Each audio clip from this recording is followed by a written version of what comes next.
We are live. Listen, I'm coming with a quick little live stream real quick. I haven't been on here much. Been taking care of business, regardless on what people say, right? Give it a moment for people to jump on in this thing real quick. Climb on in this thing. Climb on in this thing, y'all. We got some things to go over in spiritual warfare because we got a lot of that needs to be addressed in this time and hour that we're in. We just do. We just got a lot of individuals who are having some struggles with understanding how to spiritually war. So yeah, we're gonna jump on this thing. I'm gonna wait for you guys to climb on in. I know that I'm probably behind on a couple things, but let me see some things real quick.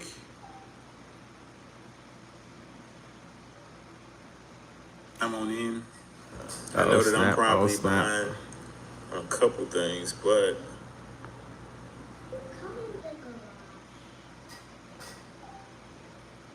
all right.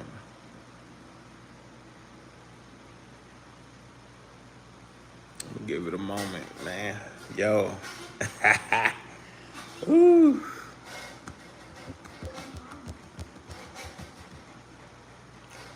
So we're gonna get into this thing, man.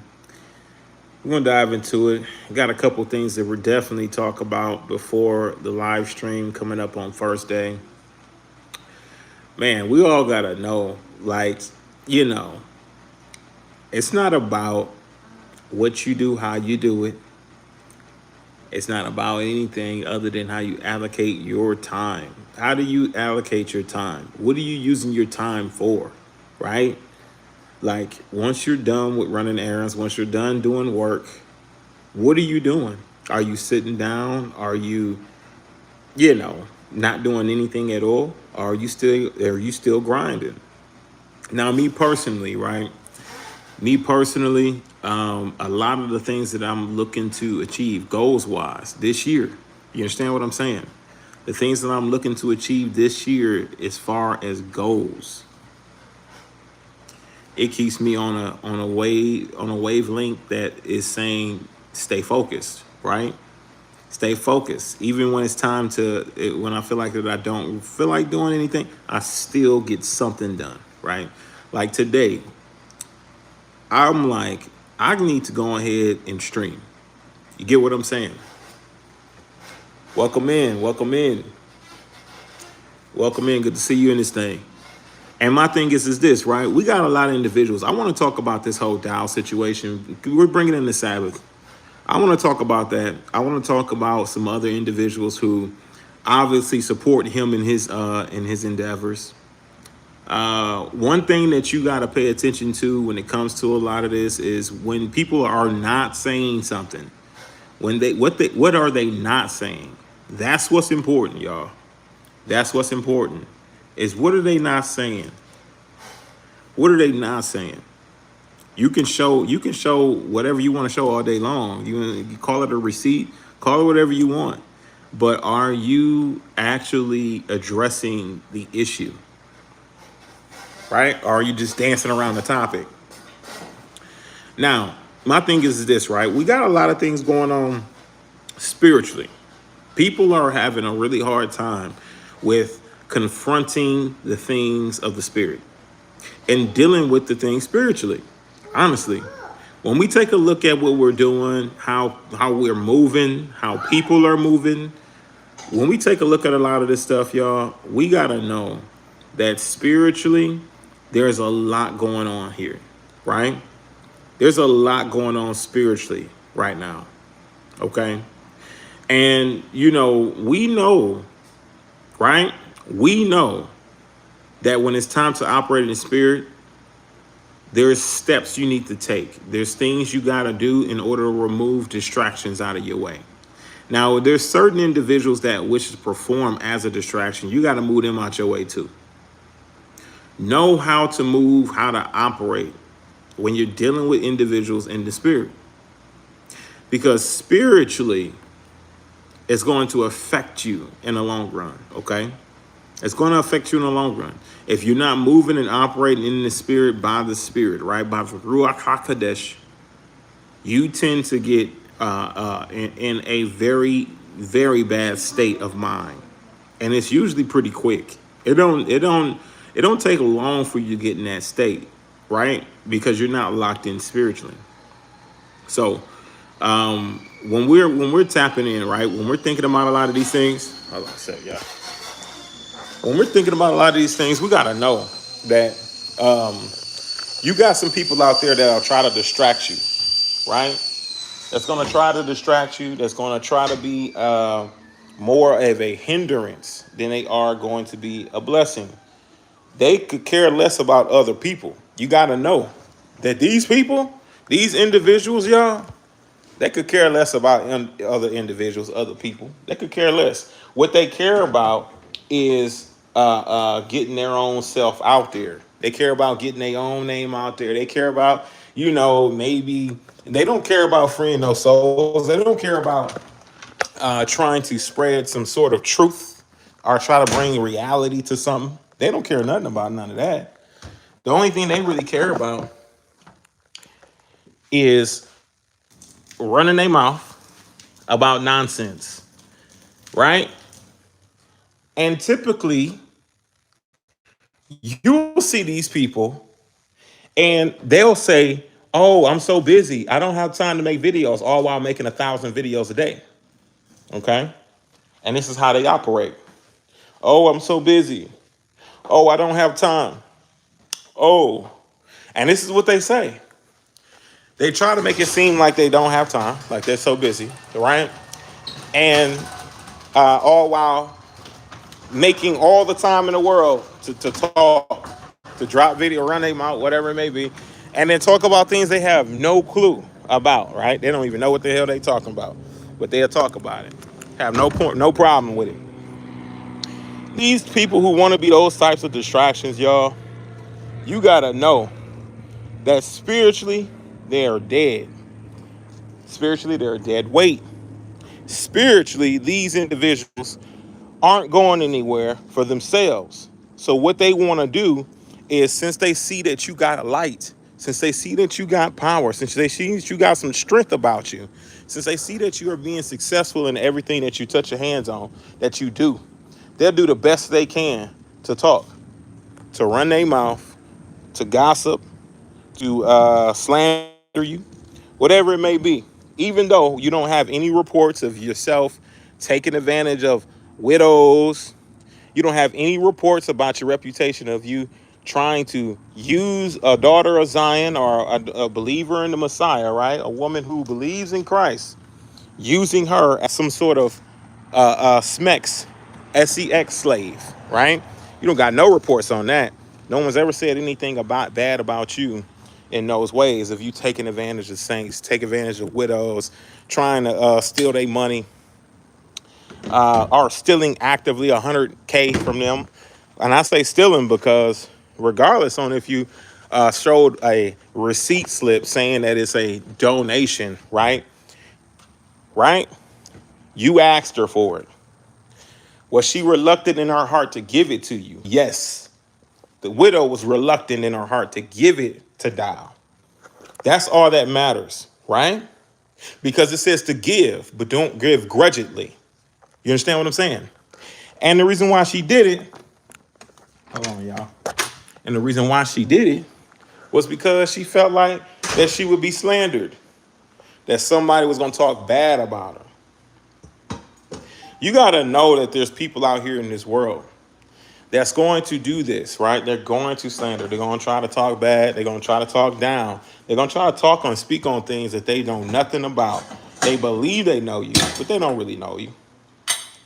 They believe that you are who they claim you to be, but they have no tangible proof and evidence. In fact, they'll try to get you to go get evidence against yourself and try to make it seem like that you need to provide evidence to what their false accusations they are. You know what I'm saying? This is what these people will do. They will sit here. They will sit here and try to provide and say all of these things about you with no facts, with no receipts. And yeah, I don't know what happened. Okay, so I'm just making myself some coffee, man. Minding my business. You get what I'm saying? We got a live stream going on. What? On first day. I don't they booted me out for a second. How y'all doing? Jesus loves you. I appreciate that, Broken Table. Listen, yes, I know Yeshua loves me, just like Yeshua loves all of you. But we're going to be bringing in the Sabbath. Like I was saying, you want to be careful about these folks. Be careful about them. Because you, as being somebody who shines a bright light, listen, they'll want to dim it as much as they possibly can. They'll do whatever they can in their power to try to destroy and to dim your light. You got to make sure that your light is still intact, that it's still shining. As long as you don't have these terrible accusations against you in regards to these things, right? As long as you, in your heart, if you've done something, you are willing to make it right, trust me, you solid. You solid. Because I believe that the Most High would judge you based on what you're willing to do. If you're willing to make these things right. If you've done wrong and you're willing to make it right, then I believe that he knows in your heart that you're doing the right thing. That you're a servant of the Most High. That you're a servant of the King. You're a child of the King. Now, one thing that I really want to do, y'all, is I want to just go over some things. Because my thing is that I didn't really have a set plan in doing this live stream. I just thought I'd come on here and we'd have a bit of a conversation and encouragement. Like I was saying, encouraging you all that when people are doing what they're doing, when they're running amok, when they're running their mouth, when they're talking about things that they don't know nothing about, when they're speaking on certain topics in order to get an emotional response from you, especially as a man, you got to understand how to deal with these folks because you got to pray for them, right? You really do. That's one of the things you got to pray. You got to pray for them. But also, of course, man, listen, the Most High did not design you for nothing, right? He didn't design you for nothing. Like, if you got the ability, right, and the capability of self-defense, do you think that the Father wants you to be defenseless? Do you think that he wants you to not defend yourself? I know what the Christians taught you. I know what the Christian, they tell you, you know what I mean, that you got to turn the other cheek and all this other nonsense, right? But you got to ask yourself, does the Most High want me to perform like this? And what does that really mean when Yeshua tells us to turn the other cheek, right? Is he referring to something specific? Like, why is he telling us to do that? But in other situations, he doesn't distribute turning the other cheek. He don't turn the other cheek when he goes into the marketplace and he starts flipping tables, right? He don't turn the other cheek during those times. So why would he tell us to turn the other cheek if we need to avoid conflict at all costs? Well, he's not telling us to avoid conflict at all costs, to turn the other cheek on that level. He's telling us to allow things to be let go, right? When we are dealing with problems or situations or whatever it may be, right? And somebody offends you, there's a real reason why you need to be ready to forgive them, but you need to be ready to let it go. You understand what I'm saying? So when he tells you to turn the other cheek or offer up the other cheek, he's telling you that you need to have that step and that heart to be ready to forgive, ready to allow them to give yourself the space to forgive them or to allow them to make a mistake, right? Because sometimes people do make mistakes and they are in error. But the moment you start jumping off and flying off the handles and you start reacting to whatever mistake that was made and you're just automatically going to do it, right? And there's no real rhyme or reason, you're just doing it. Well, that's not going to bring about any sort of levels of peace. But when you see that there's a real threat, when there's a real problem that you need to deal with, when You walk into a room, you see a light switch. You don't pray for the switch to be turned on. You automatically, consciously go and turn this light switch on. Why? Because he designed you to do things like that. You were designed to do it, right? When you're dealing with situations in spiritual warfare and battle, and you're dealing with people in general, right? Brother Barak, shalom. I'm waiting for your receipts so I can check that. Elder, you said he was yelling at you, but you never gave us the receipts. Okay, that's a very interesting statement right there. Come on, you showed a receipt about Mike, but not one receipt about Brother Karatazar. So, I mean, this is not what our topic is, but let's address that. Let's address that, okay? Receipts with Karatazar, yelling, doing all this other stuff that was unbecoming of what his character is. I think that he was being gaslit. I think they were gassing him up. I believe that they were actually encouraging him or telling him that somebody was talking bad about him behind his back. We bring it in the Sabbath, but my thing is this, right? We weren't. You know what I'm saying? We weren't, Pastor Rufus and I never said a bad word before we start getting into that conflict with Karatazar, before he started bringing up all of this mess. We never said a bad word about Karatazar. Nobody said anything bad about the brother, right? I didn't have anything bad to say about the brother. You feel me? I barely paid attention to him. You know what I'm saying? But I didn't have anything negative to say. So you got to understand, like, I believe that he was being gaslit. I think he was being gaslit into believing that people had some bad things to say about him behind his back, and that we are taking a certain position against him, which we never were. But you also got to know, when it comes to receipts, the conversation that he and I had personally over the phone, I didn't know stepping into that conversation he was going to be talking to me in the manner that he was. I didn't know that he was going to be on that type of time. I had no clue he was upset. I had no clue he was mad at me about something, or that he's irritated, aggravated, whatever, disgruntled, whatever it may be. He never texted me and said, hey, I believe that you're a heretic, that you're lying about A, B, and C. So I'm just answering your question. Nothing was recorded during that time. I didn't record the conversation. I didn't feel like I had to. I didn't feel like he was somebody that couldn't be trusted. So people who I feel like cannot be trusted, I usually do make sure that I have my receipts on them. You get what I'm saying? Karatazar was not in a position to where I felt like I could not trust him. Now, you will catch him in one of his live streams admitting that he actually called me a heretic and a liar, right? And he admitted that on his live stream, the same live stream I said I was on his ass about, right? But I effectively was on his ass. I sure did get on his ass. And people who don't like me saying that, I don't really give a damn. I'll be honest with you. I could care less. Yeah, I was on his ass, and I still was effectively on his ass, right? And I proved him wrong numerous of times. But my thing is that the truth is going to be the truth regardless, right? No matter who presents it, it's, are you willing to receive it? It just is what it is. So receipts about him speaking the way that he spoke, I only got one witness who overheard the full conversation, and she can be able to testify to the facts of the way that he was talking to me over that phone was crazy. You understand what I'm saying? He was talking crazy. But I didn't record the conversation because I didn't feel like I couldn't trust Karatazar, right? I invited him on a show before. He was more than willing to come onto the show. By the time I got on the phone with him before he started his live stream, he was upset and disgruntled. He was mad about something. And he was talking real slick. And I'm just like, okay, well, what's going on? You know what I'm saying?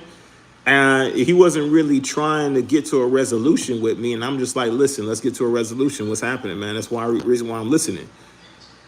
So if I'm going to be frank with you, right, which I don't really have to, you feel me?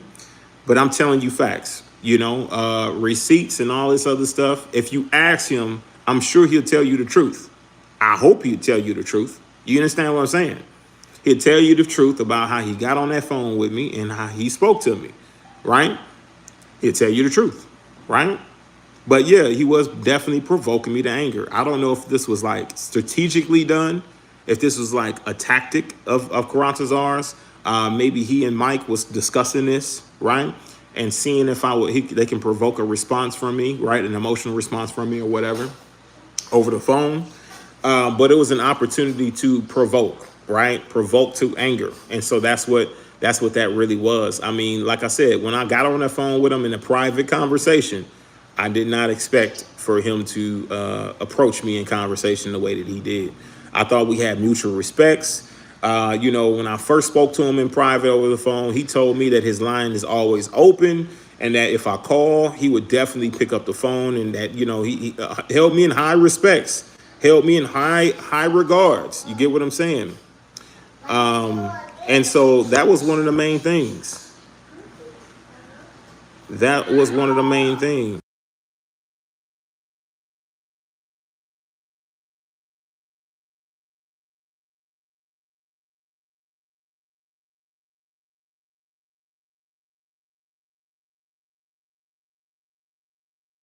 All right. I don't know what I just did, but I popped up. Okay, let me get this out the way. So I wasn't expecting it. I just wasn't. He held me in high respects. I had respect for him, regardless on if I listened to Karatazar often or not, because I didn't really listen to him that often. I still had respect for the brother. You know what I'm saying? I heard some pretty decent things about him. I wasn't really looking into him like that. You know what I mean? Until that whole thing popped out. And when he started doing what he was doing, holding Pastor Ruth accountable for things that honestly didn't really matter. Shit happened so many years ago, and he's already walking in repentance. It was like, it made no sense to me. Then I really started looking into some of the things he was teaching. And he himself was wrong about a few things, which he never admitted that he was wrong, that he got proven to be wrong. You know what I'm saying? He never admitted that, which I don't need you to. But my thing is that I don't need you to admit that. I just need you to recognize that, listen, bro, like, you might not be on the level you think you are. You might not be there. You get what I'm saying? I would like for you to be there. I wouldn't mind it, but you're not. What's up, Left Lane? What's good, brother? So hopefully that answered your question, brother Israel. Hopefully that answered your question, man. Definitely wasn't expecting it, but it did go down. It did happen.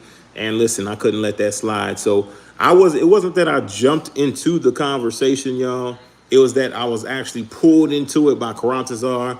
When I had that conversation, like I said, I never expected for that brother to go off on me the way that he did. I didn't expect that, y'all. You know what I'm saying? Like, I'm like, I wasn't expecting the brother to just be going off. Like I said, I thought he had a lot of respect for me, and I had a lot of respect for him as well. You feel me? I had a lot of honor and respect for the brother, even though, like, I didn't listen to the brother that much. I just still had respect for him until that happened. You get what I'm saying? So I think that that's one of the biggest things that we got to remember. Oh shit. I'm trying to clean this spot, y'all. I'm trying to clean this spot a little bit. I'm just pouring hot water on it real quick to loosen it up, because something spilled right there. But yeah, if I could right now, if I could be able to fix that whole situation and get Karazar to chill out, you know what I'm saying, and just realize that people make mistakes and to accept the mistakes and accept their repentance. If I could do that, I promise you I would, if I could. But the people who want to be divided, I don't mind letting them be divided. At this point, I've accepted the people who want to be divided, who has a desire to do the things that are not of the Most High, that are not of the book, that are not by the book. They got a desire to hold people of past sins. They're guilty without even being able to prove innocence or nothing like that. I don't stand for that. You know why? Because I've been done like that before. So y'all wonder, right? Y'all wonder. What's up, bro? Yeah.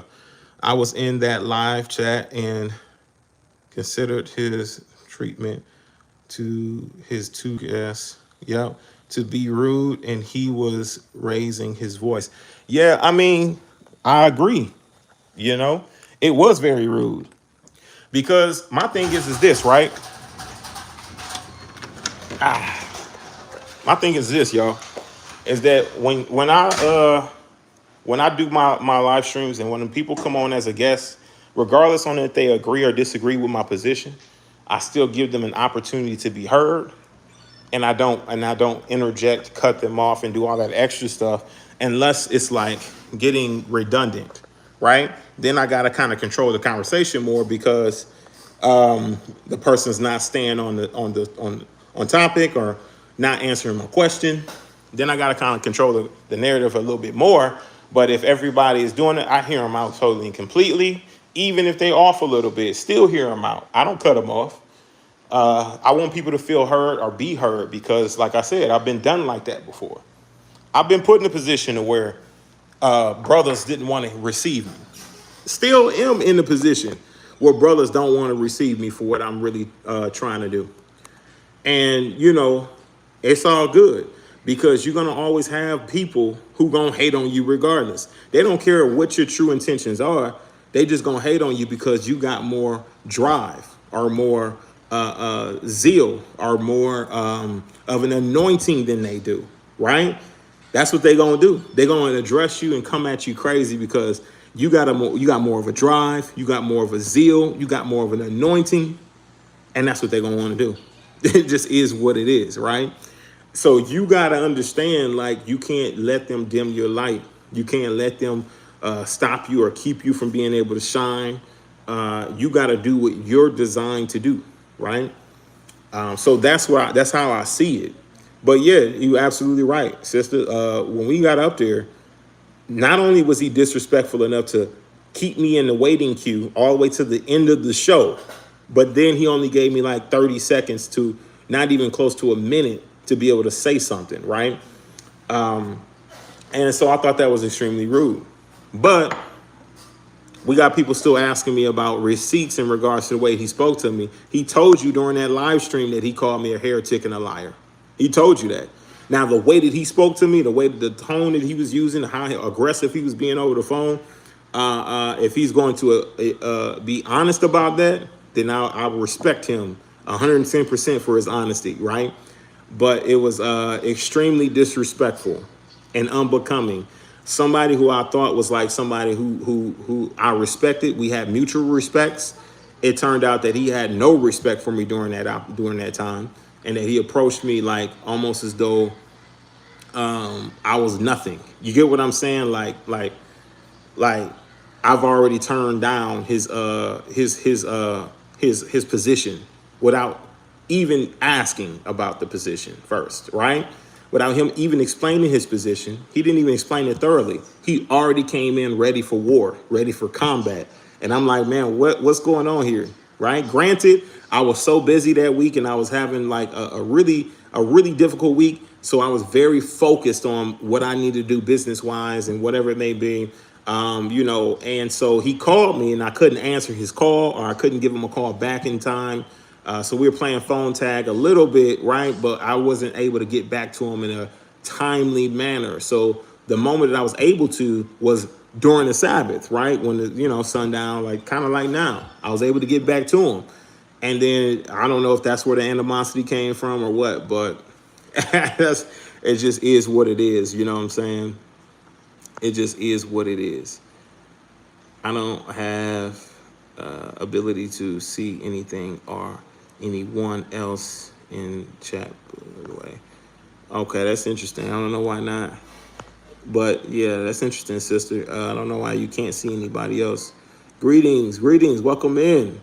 Brother Rambo, welcome in. Good to see you in this thing. I think you do a great job when you're interviewing people. Absolutely. I appreciate that.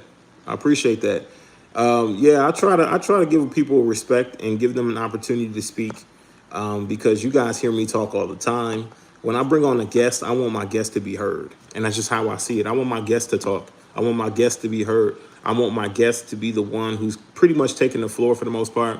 And if it is something like we're having a bit of a dispute or whatever it may be, I want their position to be heard. I want to see where I'm wrong. So I want to hear where they're at. You get what I'm saying? One thing's for sure, right? Randy, you got this guy, the skid mark, the Pookie, right? Pookie. Randy, who's still talking, running his mouth. You know what I'm saying? Which it is what it is. But I would invite him on live. You can come back on live, Randy. If you got so much you need to say and you're so disgruntled and you want to talk, listen, we can talk live. Honestly, we can talk live first day, coming up Sunday. you're more than welcome to join me because I want to handle it live. Forget all this back and forth, right? Let's do it live. That way I can be able to destroy you, literally open right there live. There's nothing else you can really do or say. That's the same thing that Dow running from. Dow's running from a live stream with the War Sheep podcast. You feel me? Randy's still running too. He came in, still ducked out on the smoke, right? Ain't none of these individuals blocked on this channel. They're more than willing to come on here, say what they need to say. But my thing is that come on live and talk about it, man. What's up with all these videos? Trying to dart these videos back and forth, man. Let's talk about it live. Get it out the way real quick. We all know that Randy tried to use a young lady as a sex slave, tried to manipulate her to being his sex slave. We all know that he stole some things from Brother Ron and Brother Freeman, doing them dirty on that land, man. They had to come down there and rescue them from that land. We know these things already. These things have already been brought out. You want to talk, run your mouth about my business, about me. Listen, and then you want to talk about that we talking about something that's 10 years ago. Brother, the stuff you talking about was 5 years ago.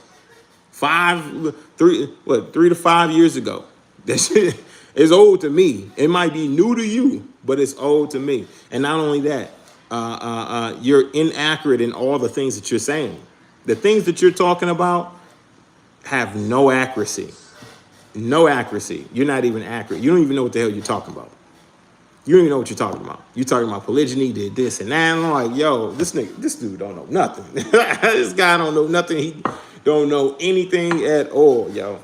But when you're dealing with individuals who are like this, man, you gotta know that, you know, you can sit back, sip your coffee, sip your tea, whatever your beverage is, and just laugh about it, you know? Because what does it matter? What does it truly matter? Your mission, your purpose, right? Purpose over pride. You understand what I'm saying? That is way more, far more important than what the hell these people are saying. And you gotta know yourself. You're doing a great job. You're doing a fantastic job in maintaining your faith and maintaining your spiritual condition. You're doing a great job in being able to move effectively in the spirit. You're doing a great job. You are focused in what you need to be focused in. And the Most High is going to continue to carry you and bring you into new, right? And reading, listen, I've received so much blessing, so many blessings this year. It's been a great balance though, okay? Because with those blessings, there is hardships that come with it to test your faith, right? With the blessings, the hardships will come. It's balance, y'all. So the moment that the hardships come, you got to understand how to identify and appreciate your blessings. But the moment the hardships come, you got to know that Yah hates a false balance. He's got to test you, just like he tests Job, just like he tests many others. He's got to test you, see where you at, see where your loyalty lies, see if you truly about that life. You get what I'm saying? The same life that you say that you giving up for, he's going to test you and see if you're still about that life. Some of us, some of us fold. Some of us fold in that and identify some things, and they say, you know what? Man, you don't never do this A, B, and C right, but don't you draw breath? Ain't you still able to give it another try? Well, I believe that he gave you life today. You should at least appreciate that life, right? If I know one thing about the Father, right, he's going to chastise you. He's going to rebuke you, reprove you, correct you until you get it right. He don't care about all the rest of it, right? He wants you to get it right. So you might have to redo the same problem 15 times, 30 times, 30,000 times. Until you get that problem correct and right, the Father's not going to let you move on past it. He's going to keep testing you in it. He's going to keep trying you in it. He's going to keep pushing you through it because he needs you to be better in that. He needs you to perfect that, overcome that. He needs you to be even greater than that. Why? Because you may have to do it for your brother and sister, for his kingdom, to glorify him, right? So he wants the glory. He wants to be sure that he's the one who's trained you in the areas that you are strong in. You were once weak in those areas. Now you're strong, right? Like a lot of these people who want to talk, listen, they can say that, right? But am I weak in that area? Absolutely not. I've been strengthened in that area, right? I've been made strong, purified, purged in that area.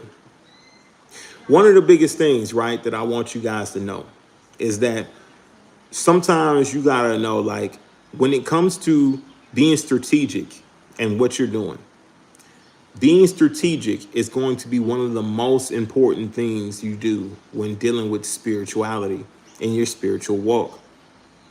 Sometimes in this end game and what we're currently doing right now, you got to feed the beast a little bit.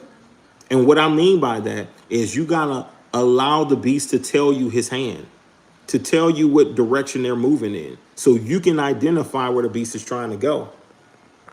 Sometimes you got to kind of play a little bit into it to see how this beast is operating, how it's moving, how it's working, so you can understand your enemy more, right? So you can identify what spirit you're truly dealing with. You can't really pull the spirit out until you test it. That's what the Bible tells us to do, right? To test and try the spirit, to test and try it. You got to test those spirits. You got to try those spirits a little bit. If somebody's trying to pull you into some sort of conversation that is unfruitful, right? We know what to do with those conversations, right? Admonish once, admonish twice, then reject. When you admonish 2 times, guess what? You already noticed the conversation ain't going to go nowhere, but you still going to entreat. You're going to still try at least twice before you start to say, you know what, I'm cool off this. I'm good off this. I don't think I want to, I'm cool. I don't want to talk about this. You know what I'm saying? But you understand what position this spirit is trying to take against you now, because you talked about it at least twice, right? You talked about it at least twice, right? So now you understand what spirit you're dealing with, whether it be pride, arrogance, or Leviathan, whatever it may be, right? You know what you're dealing with, and you know how to avoid the conflict. You know how to avoid what it's trying to do. And sometimes these spirits need to be fed a little bit so you can understand them, so you can be able to peel back the layers and expose what they truly are. Yeah, expose them for who they truly are. These spirits may think it's getting what it wants. These spirits may believe that you're reacting to something, that you are feeling emotional about something they did or said. They might even gloat about it, feel good, laugh about it. These spirits are going to be happy that you've responded in the way that you did, right? Until the Most High comes to use you as a weapon, as a tool to exact judgment, right? Or to bring about war, just as he's done many times. What do you think he did with David, right? Especially when it came to David and Goliath, King David was what? A warrior. A lot of these individuals that you read about, listen, he's used them to what? Destroy wicked kingdoms, to bring it down, to bring it to naught, whatever it may be. He even told a lot of them to go in there and leave nothing breathing. You get what I'm saying? But he used them, right? He used them. We all know that vengeance is his and he shall repay it, right? But those are the situations where you cannot do you have nothing you can do about it. There's nothing you can do. When a man has, done something to some harm against another man's daughter, and he's now in prison serving a 20-year bid, as a man, there's nothing you can do about that situation. The things you want to do to this man, the things that you want to do, and rightfully so, you should want to do it to him. You can't. So what you need to do is you got to sit back, relax, and allow Yah to handle those types of situations. The situations where physically, mentally, you can't do anything about that.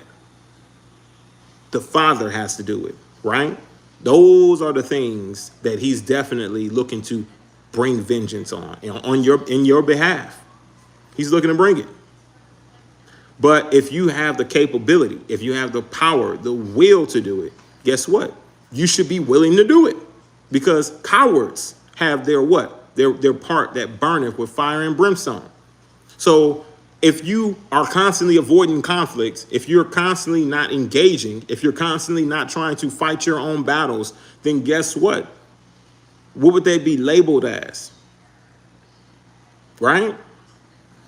He's designed you to engage. He's designed you and equipped your hands for war so you can engage. So you can be able to what? Overcome the woes of Satan. So you can be able to address them, expose them, and get rid of them out of your home, out of your life, wherever it may be. This is what he's designed you to do. So why aren't you doing what you're designed to do?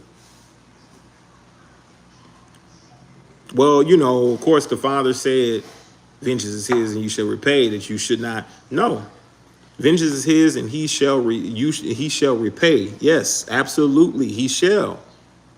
The things that you cannot do yourself, he's going to repay that for you. He's going to take on that burden for you. The things that you can be able to handle and you can be able to take care of, he's going to be proud that you're able to do it. Like I use this example all the time. Yeshua, when he entered into that marketplace, he took that upon himself because he was well equipped to be able to do what he was doing, flipping tables, beating people with whips. You understand what I'm saying? Calling out the scribes and Pharisees, calling them hypocrites, and all kind of other things he called them. You understand what I'm saying? Like those are some real insults back in those days. He did that because he had the strength, the power, and the knowledge to do it. So same we should be, right? We should be taking on the responsibility to address a lot of these folks who are operating on the level that they're operating on, being agents of Satan, being workers of transgression, of division, all these things.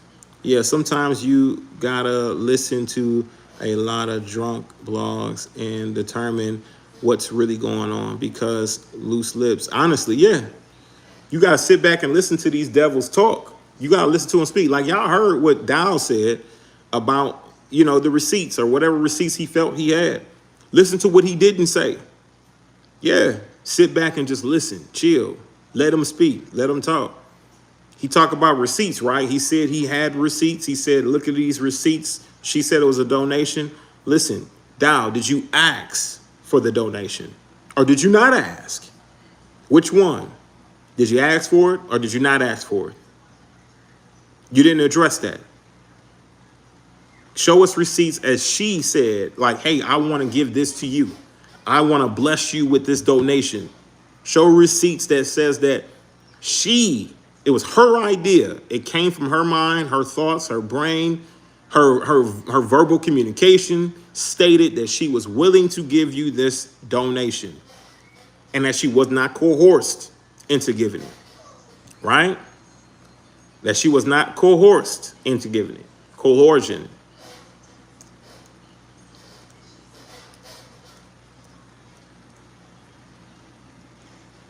Let me see.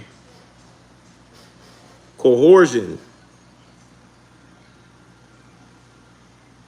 The practice of persuading someone to what? To do something by using force or threats. Well, she coerced into it, feeling like, hey, if I don't give this, he's going to talk bad about me. He's going to say I'm a Jezebel. He's going to say this, that, and the third. Call me a disingenuous bitch. He's going to do all these things to me if I do not give him this donation.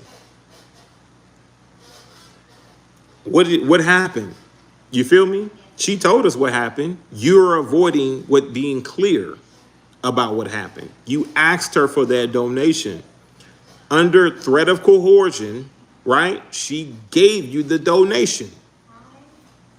If she did not ask you to give, if you did not ask her for the donation, half of what she was earning from the sale of this home, then you need to make that very clear. In fact, show proof and evidence that that's what took place. You understand what I'm saying? That's where your out is. That's where you've alleviated a lot of things, a lot of guilt, when you can effectively say that I bore false witness in that situation and backdooring and backing up the story of you taking advantage of this widow's money. Is when you yourself, okay, when you yourself say that she told me she wanted to give that to me. I didn't ask her for it. She willingly gave it out of her heart to me. Thou, the moment you're able to prove that, the moment you are free and clear. But proving that she gave a donation don't prove nothing. It just proves that you did take advantage of this woman, that it actually took place. You gave us all the receipts we needed to not only to identify that, but also take it a step further.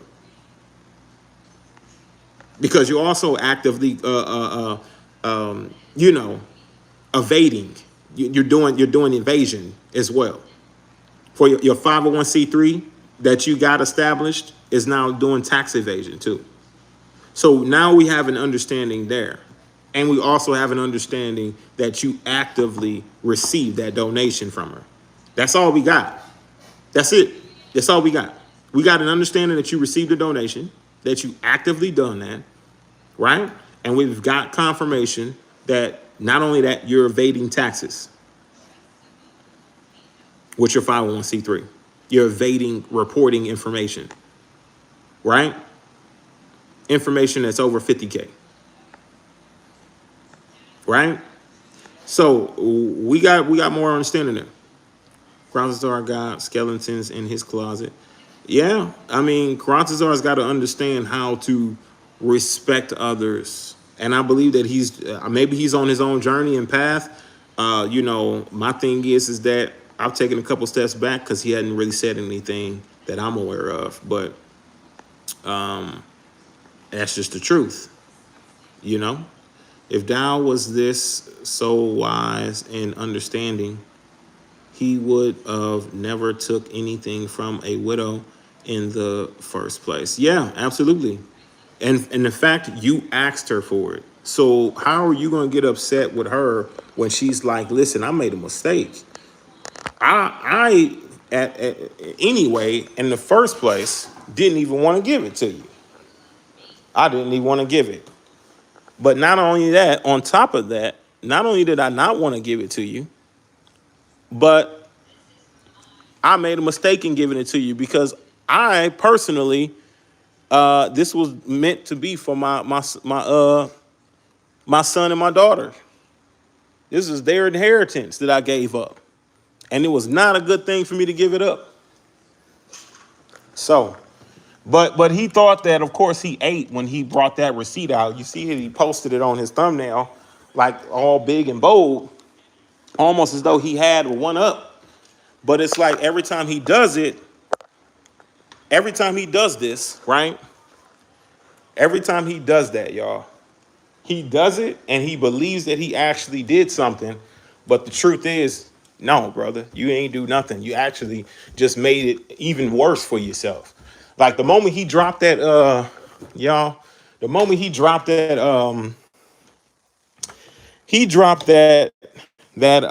that audio file, and we heard him say out his own mouth that they were not there for any sin. As soon as I heard him say that, I was like, yo, okay. So automatically we know we got somebody who's full of shit. Okay? Because he effectively went against all of that and started to try to call out some sin in Pastor Rufus. So now all of a sudden, it came from we're not here for sin to, oh, he committed sin. And here it is. We still can't identify what sin Pastor Rufus committed. We still don't know. It's changed so many times. It's changed so many times, y'all, that we just don't know now. Now they don't even talk about it because they changed it so many times. So many different scriptures they used, right? They changed it so many times that now they don't even talk about the sin. It's like non-existent now. It's non-existent now. The sin don't even exist no more. That's how many times they've changed it. So now it's not even about the sin. Now he's just somebody who's just disgruntled and trying to hate on him and all this other stuff because they never did have a sin in the first place. And even so, since they didn't have a sin, now they're just making shit up. Whatever they can find, they make it up. So it's like, man, what happened? What truly happened that time? What really happened? You get what I'm saying? Like, what really happened? But they really don't have anything. So, but yeah, that's a great point though. I listened, and he should never have taken the money. Her husband left it for her and his children, not him. Absolutely.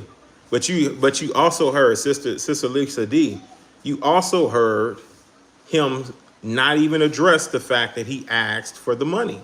He never said anything about that. Not only that, they never addressed Zakina, Sister Zakina, and the way that he treated her when she asked for some financial assistance. It's the same MO. It don't matter if you need help financially. He's thinking about what benefits come from it. So when Pastor Rufus was saying what he was saying in regards to Sister Zakina turning down Muir, okay? When he was saying what he was saying, right, and completely disregarding Sister Zakina, he was upset. He was mad and angry that she told one of his money bags no. She told one of his money bags no, and so that might have made him upset. You know, I'm mad now because you trying to mess up the money. You trying to mess up the money. You supposed to do whatever he say, right? He ain't say nothing about Zakina. Listen, he ain't say nothing about the way he was treating her, how he was disregarding her as a widow, how we got receipts, yo.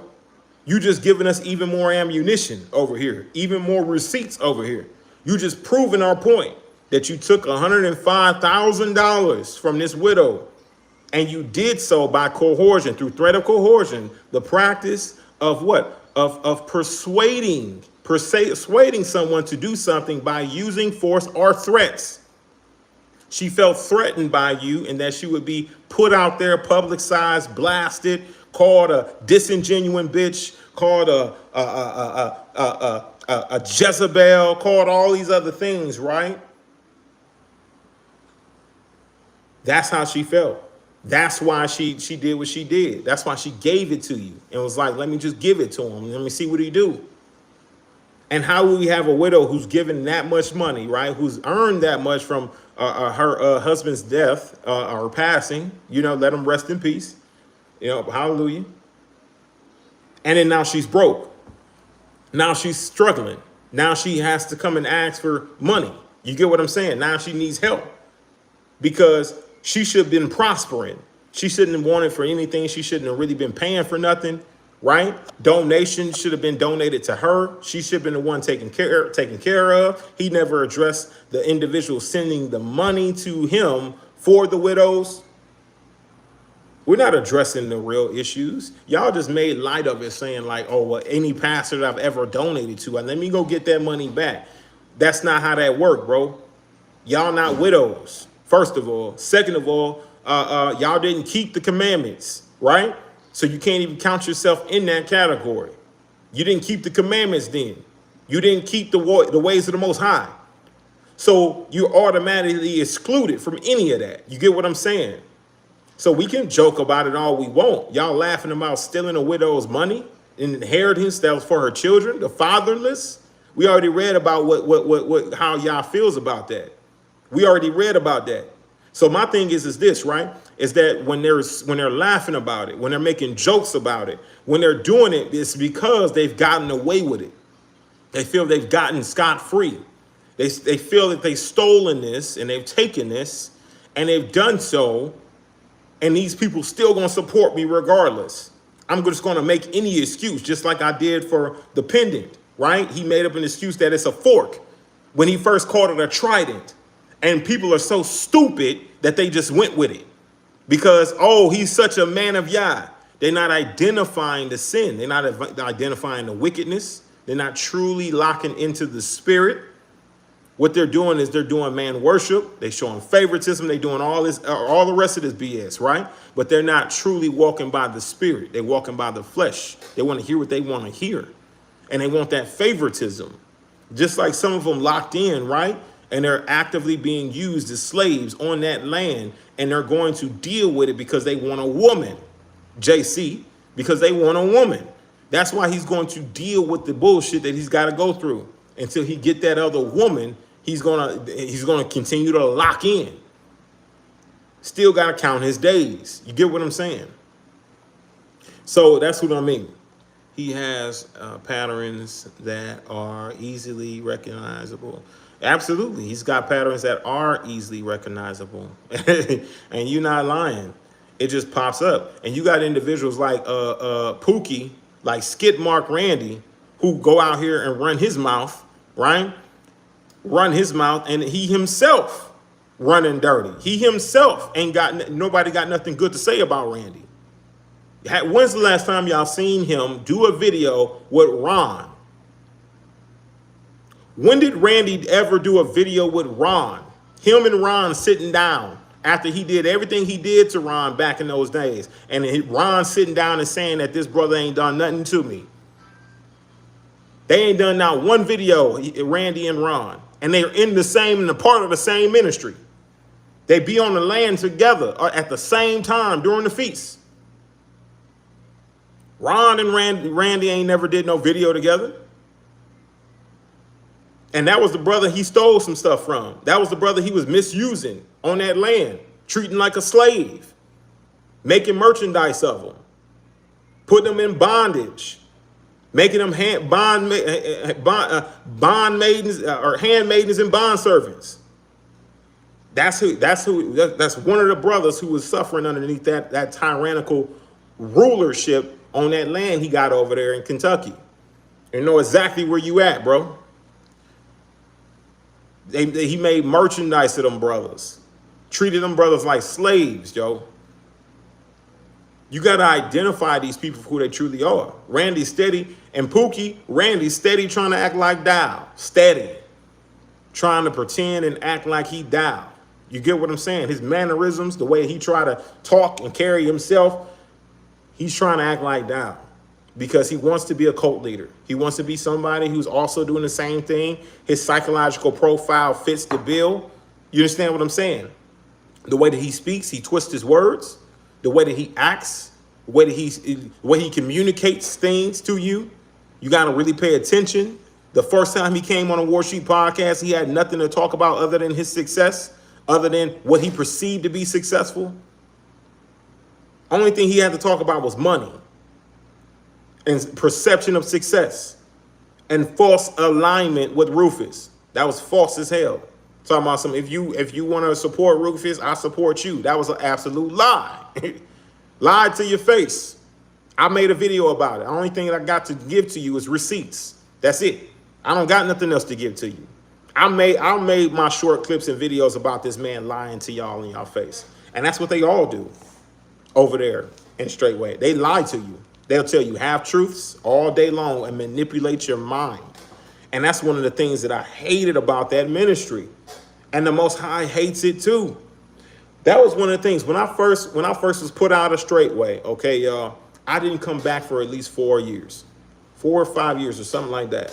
Was it 4 or 5? I didn't come back for like, let me say 3. I'm gonna be safe and say about 3 years. I didn't want to come back. I didn't have a desire to come back. I'm off doing me. Listen, and honestly, in a worldly sense, doing very well for myself. You understand what I'm saying?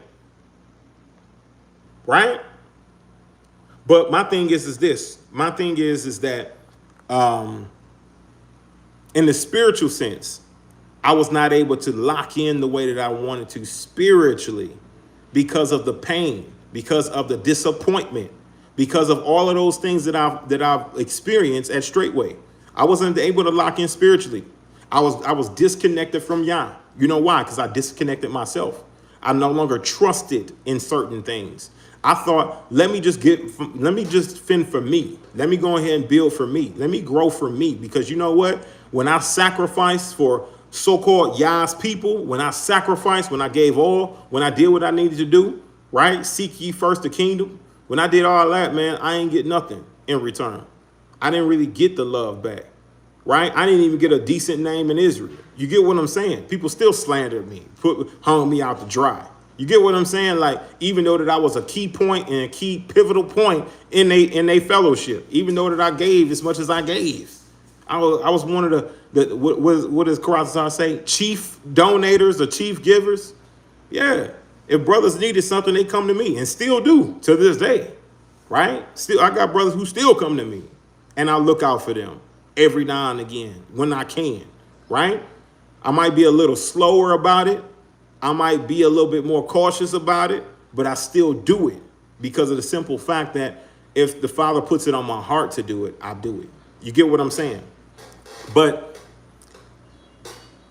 that's the reason why a lot of people go back to the world. That's why a lot of people turn away from the Most High. But it's because of the experience that they've had at some of these cults, at some of these, religious groups. You get what I'm saying? This is the reason why they turn away and they go back to the beggar elements of the world.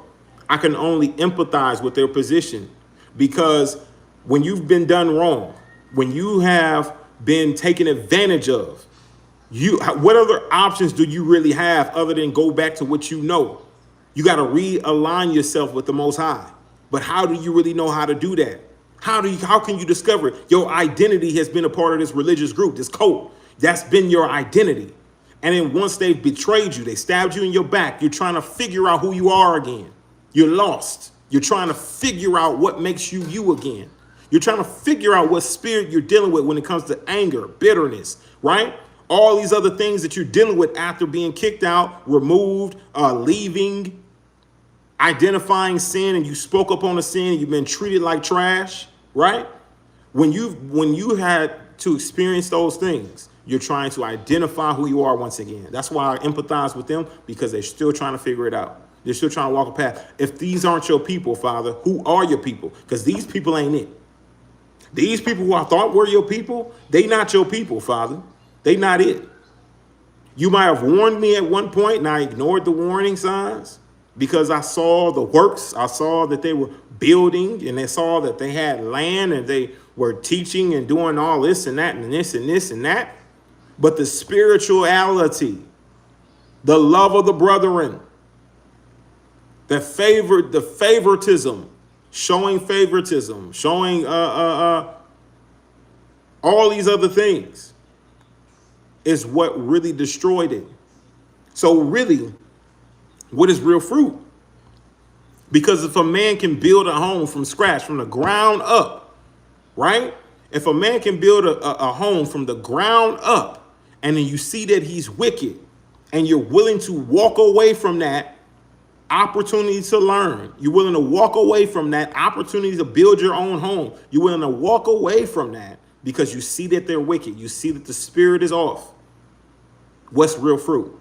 Because you're not sticking around somebody who's wicked, who's misusing you, who's abusing you, just because you see that he builds on land, that he acquired land, that he's got these assets that's in the name of his foundation, which he's in full control over.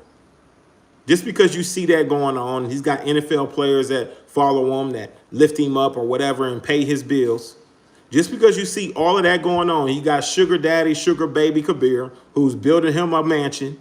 Just because you see all of this going on, why don't those fruits retain you? Why don't those fruits that you see that they're producing, why does it not replenish your spirit when you're looking at it in a spiritual way?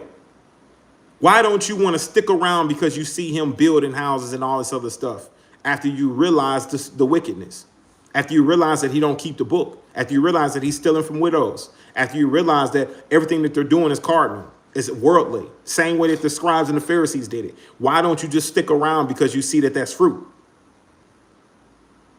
It's because you're looking for the fruit of the spirit. You're looking for the patience, the long suffering. You're looking for all these different fruits of the spirit. And if it's not present, if it's void of it, then the Father has equipped you enough with enough knowledge, with enough spirituality, with enough spiritual growth, integrity to walk away from something that will make you even more well off, right? You seek security, you see safety, you see provisions, you see tribal mentality. all in these things, but you don't see the fruits of the Spirit. Why don't you stay? Why don't you stay when you see all these natural fruits? All these natural fruits they brag about. Why don't you stay? That's what anybody and everybody don't all answer at once. It's because the Father don't want you there. It's because he has instilled in you the word, and he's written it on the tables of your heart. And you have identified that there's no spiritual fruit here. You're not properly fed here. Regardless on what they say and they do, they do not fulfill the word. They do not fulfill the scriptures. They do not fulfill what Yeshua is telling us to do. And so now I must walk away from this nonsense. And that's how you feel about it. That's how you see it. And the Father has given you enough knowledge and wisdom and all these other things, designed you beautifully to identify it so you can be able to help the next person next to you, if that's your plot in life, or so you can walk away and preserve yourself, as it says in the word, that you need to what? Save yourself from this untoward generation. So if you are a part of the very elect of us, and you're the one who's identifying the sin and the fruitless behavior, even though you see it naturally being produced, you don't see it being spiritually produced. So you walk away because you're elite. It's not because you're another one of these sheep. It's because you're elite. That's the reason why you're able to identify the sin, the fruitless behavior, the works of Satan, right? Because Satan's going to woo you with all this natural stuff and call it fruit. That's what he's going to do. We all know it's artificial. We all know that it's GMO processed, makeshift, wannabe fruit. The real fruit is in the spirit. You get what I'm saying? When you can identify somebody who ain't scared of you, who's not afraid of you, who's going to get on here and tell you the truth, who's going to keep it real, keep it transparent, who ain't worried about you, who ain't worried about nothing, right? Other than being sure that he stays aligned and with the Father as much as possible.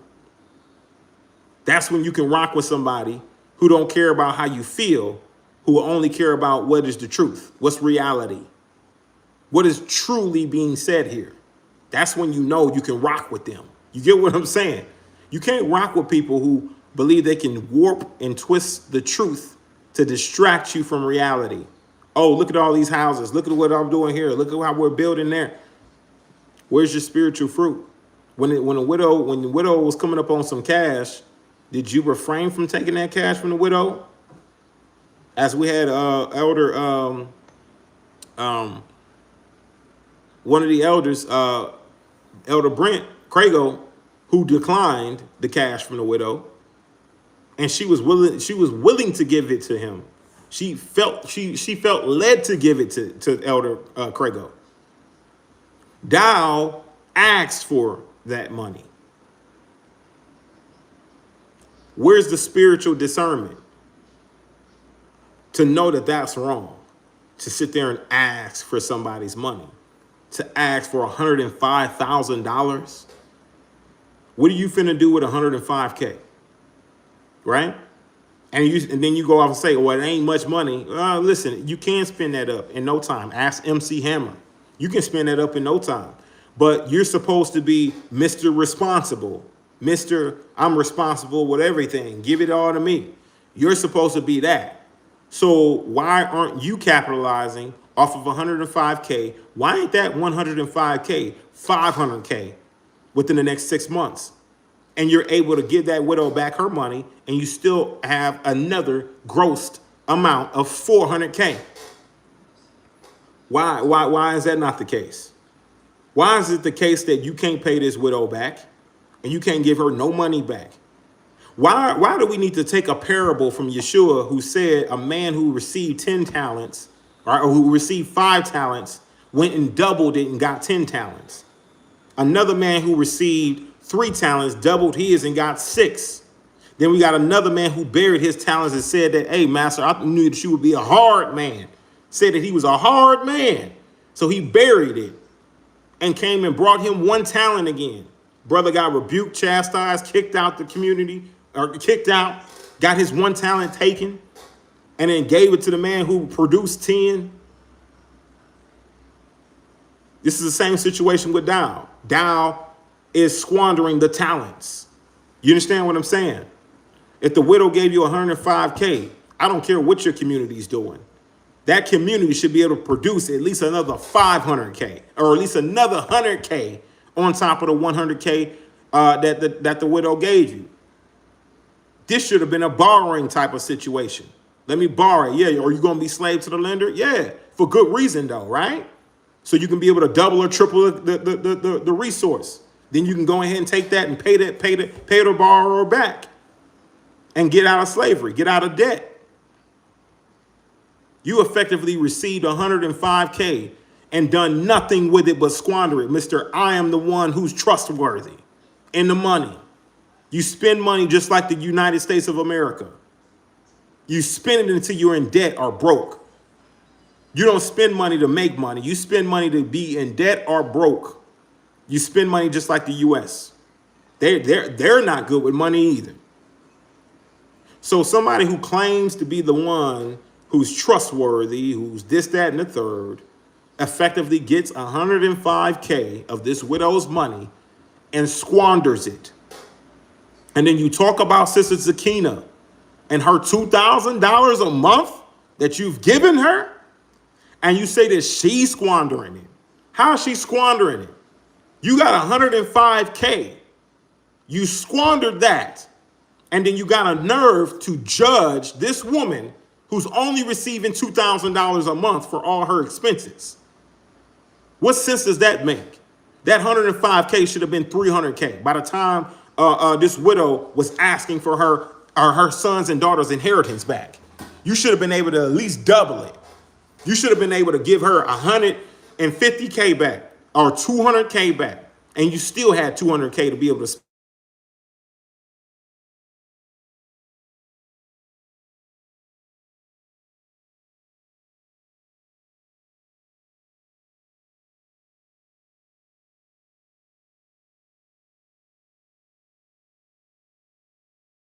Somebody was calling in, man. I'm live. My father was calling me. My father was calling. I'm gonna have to catch up with you later, Pops. I'm gonna catch up with you later. So you judging Sister Zakina. You putting her on the hot seat, putting her on a chopping block for $2,000 a month. Are you? Am I back? Am I? Yeah. Okay. Okay now. Okay. Yeah. All right. Great. Yeah. Like I said, my pops was calling me, so I'm gonna call him back. I'm live right now, so that's what I'm saying, y'all. Is that this is where I honestly, this is where I start to draw my lines, right? Once where you had great respect for a man, right? You start to identify a lot of this wickedness, a lot of this falseness, this false teaching, pretending to be one person, but they really not that. You get what I'm saying? Like, man, I like people who like to keep it real. You feel me? We all make mistakes here and there from time to time, but as long as you keep it honest and keep it real, like, I don't mind. Listen, my thing is this, right? When it comes to people talking about my personal and private information, my family life, whatever's going on there, when it comes to people talking about that, listen, I don't mind answering questions about it. I don't mind talking about it. Honestly, tell you the truth, I believe that once I'm done with certain things in this whole situation, it's going to help a lot of men be able to prosper. It's going to help a lot of men in a lot of areas where we're being just wrecked by women, right? By wicked women who are bitter. Just being wrecked. I promise you. But, you know, legally, can't talk on it. And me personally, my ex-wife, do I hate her? No, absolutely not. I'm hoping that her current new husband that she's with, I've always hoped and prayed about her being the woman that she needs to be for that man. I promise you, because she learned a hell of a lot from me. I promise you she did. But I'll pray about her being the woman that she needs to be for that man that she's with. You understand what I'm saying? Lust of other men's wives, lust of other men's resources. Yeah, that's cool. We can show that. That's all good. So that's my thing, y'all, is that when we're dealing with these type of situations, you got to understand some men are very immature. Some men are extremely immature and they don't know how to handle situations. Me personally, listen, listen, I ain't even tripping. Cruises, vacations, everybody going, including the ex-wife, the current husband with the ex-wife. Y'all coming too. Shit, yeah, we gonna go hang out. We gonna do a family thing. I'm not tripping. You know why I'm not? I don't have a bone in my body that makes me resent her, right? But I do have some things as to where we gotta sort this out. And those things don't need to be revealed and exposed at the moment. But when they are, it's so that other men who may have to deal with certain situations, they can be able to also be enlightened. They can also learn. They can also grow. They can also take control of situations that they need to. But somebody's got to be a guinea pig, right? Somebody's got to go into the fire. And, a lot of us who are willing to stand up against the unrighteousness of the system, we helping with that. We helping with that tremendously. But these are some of the things, though, y'all. These are some of the things that his 2026 vacation budget. You know what I'm saying? The widow's inheritance Dow swindled and chatting excuses why Dow is entitled to it. Yeah. Instead of making excuses as to why you're entitled to it, why don't you find ways to be able to compensate this woman for something you requested? All right. It kicked me out. Either way, you asked for it. Stop trying to make excuses as to why you deserve it, right? When you asked her for that money, you asked her for it. Lust of other man's wives, lust of other man's resources, and pride of other men's hard work. Shaking my head down. Yeah. And then, you want to talk, you want to say certain things to deflect, right? You want to pretend like somebody ain't over here doing, oh, he's not working, he's not doing it. Man, come on, bro. Y'all quit playing with me. I do a video, I do a live stream once a week. I would like to do more. I would love to do more live streams, more videos. Sometimes I get a little too busy, but a lot of times.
All right.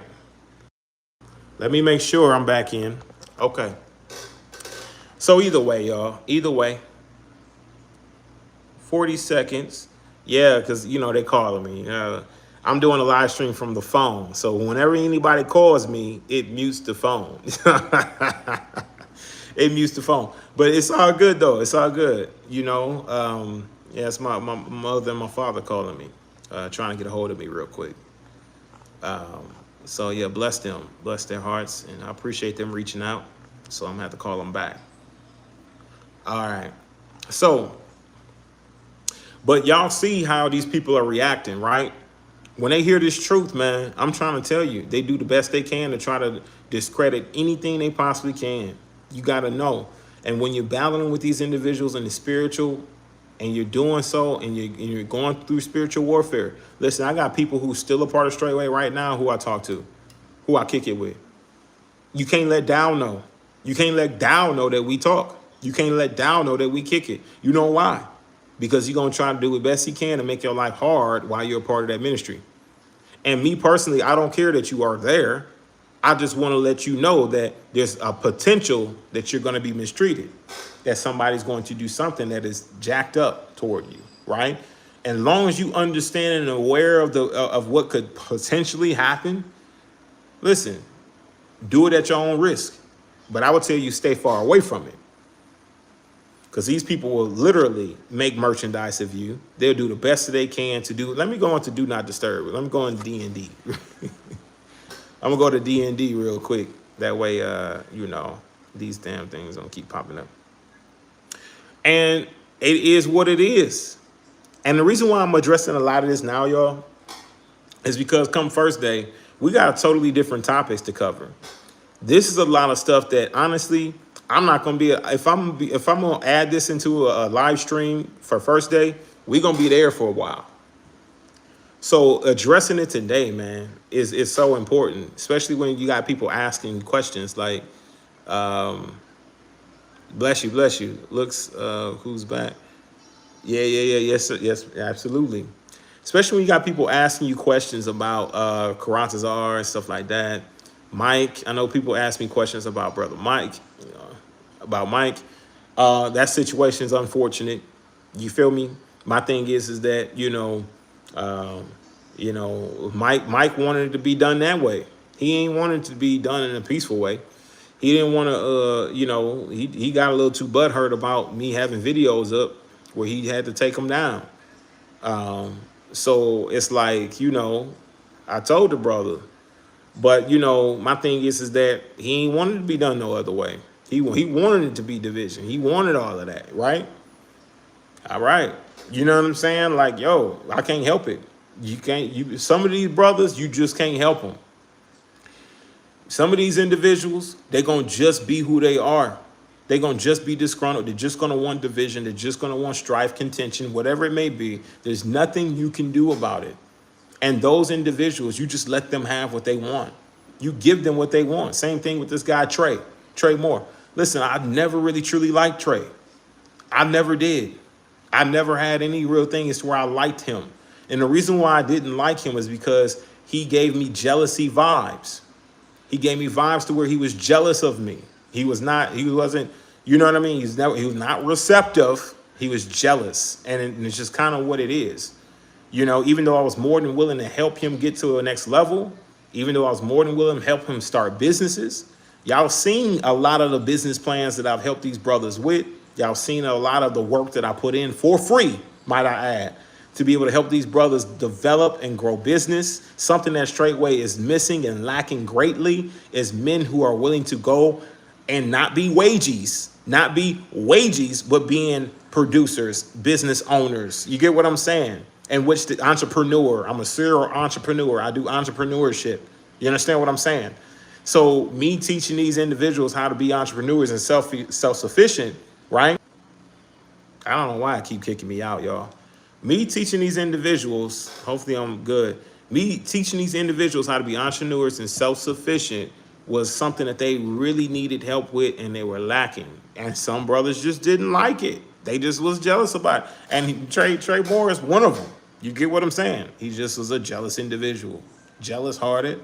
When people are jealous-hearted, man, they got murder in their heart. You get what I'm saying? You can discern that when you're around somebody who hold a position against you because maybe you're just better than them at something, or maybe you're just smarter than them, or you move in a certain way that they confidence that they can't move in.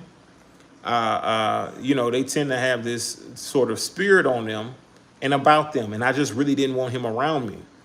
In fact, I even spoke about it. I told him that I didn't want him around me. And I told a couple of other brothers who I was doing some work with as far as the podcast and things like that. I said I didn't want him on my podcast. I didn't want him around me. I didn't want him dealing with nothing that I had going on, because I know the spirit of jealousy when I see it. Now look at this brother, disgruntled, jealous, still jealous. I told this brother, I didn't even have to repent to the brother. I told the brother, forgive me for whatever I've done to you. And just know that, one day your big brother will make you proud. One day. This brother still got a problem. He's still disgruntled. He's still running his mouth. He's still talking. He's still doing all of this stuff. And it's like, even after me saying, hey, listen, if I've done anything to you, I apologize. So who do you love more? Do you love your hatred for me, your jealousy for me more, or do you love the Most High more? You got to make a decision on that, right? You got to choose. Choose ye this day who you will serve. Right? Hold on, that's right. What's up, bro? Come on in, man. All right. So you gotta choose, man. People gotta choose. My thing is this. He made his choice. He chose to be jealous. He chose to have hatred in his heart. And that's what he's choosing. I can't help that. I don't hate the brother. In fact, I was very proud of the brother in the way that he addressed certain things in his behavior after I made mention of it, because I didn't like the spirit. So I called that shit out.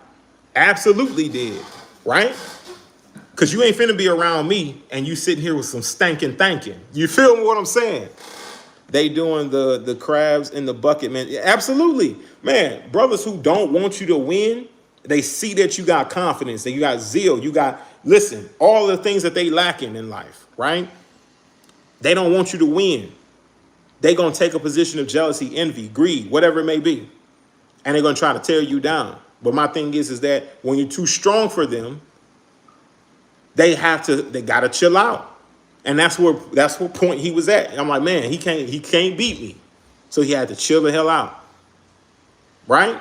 Until I left the Houston Assembly, right? Until I left, because I wasn't like officially put out of the Houston Assembly. I left.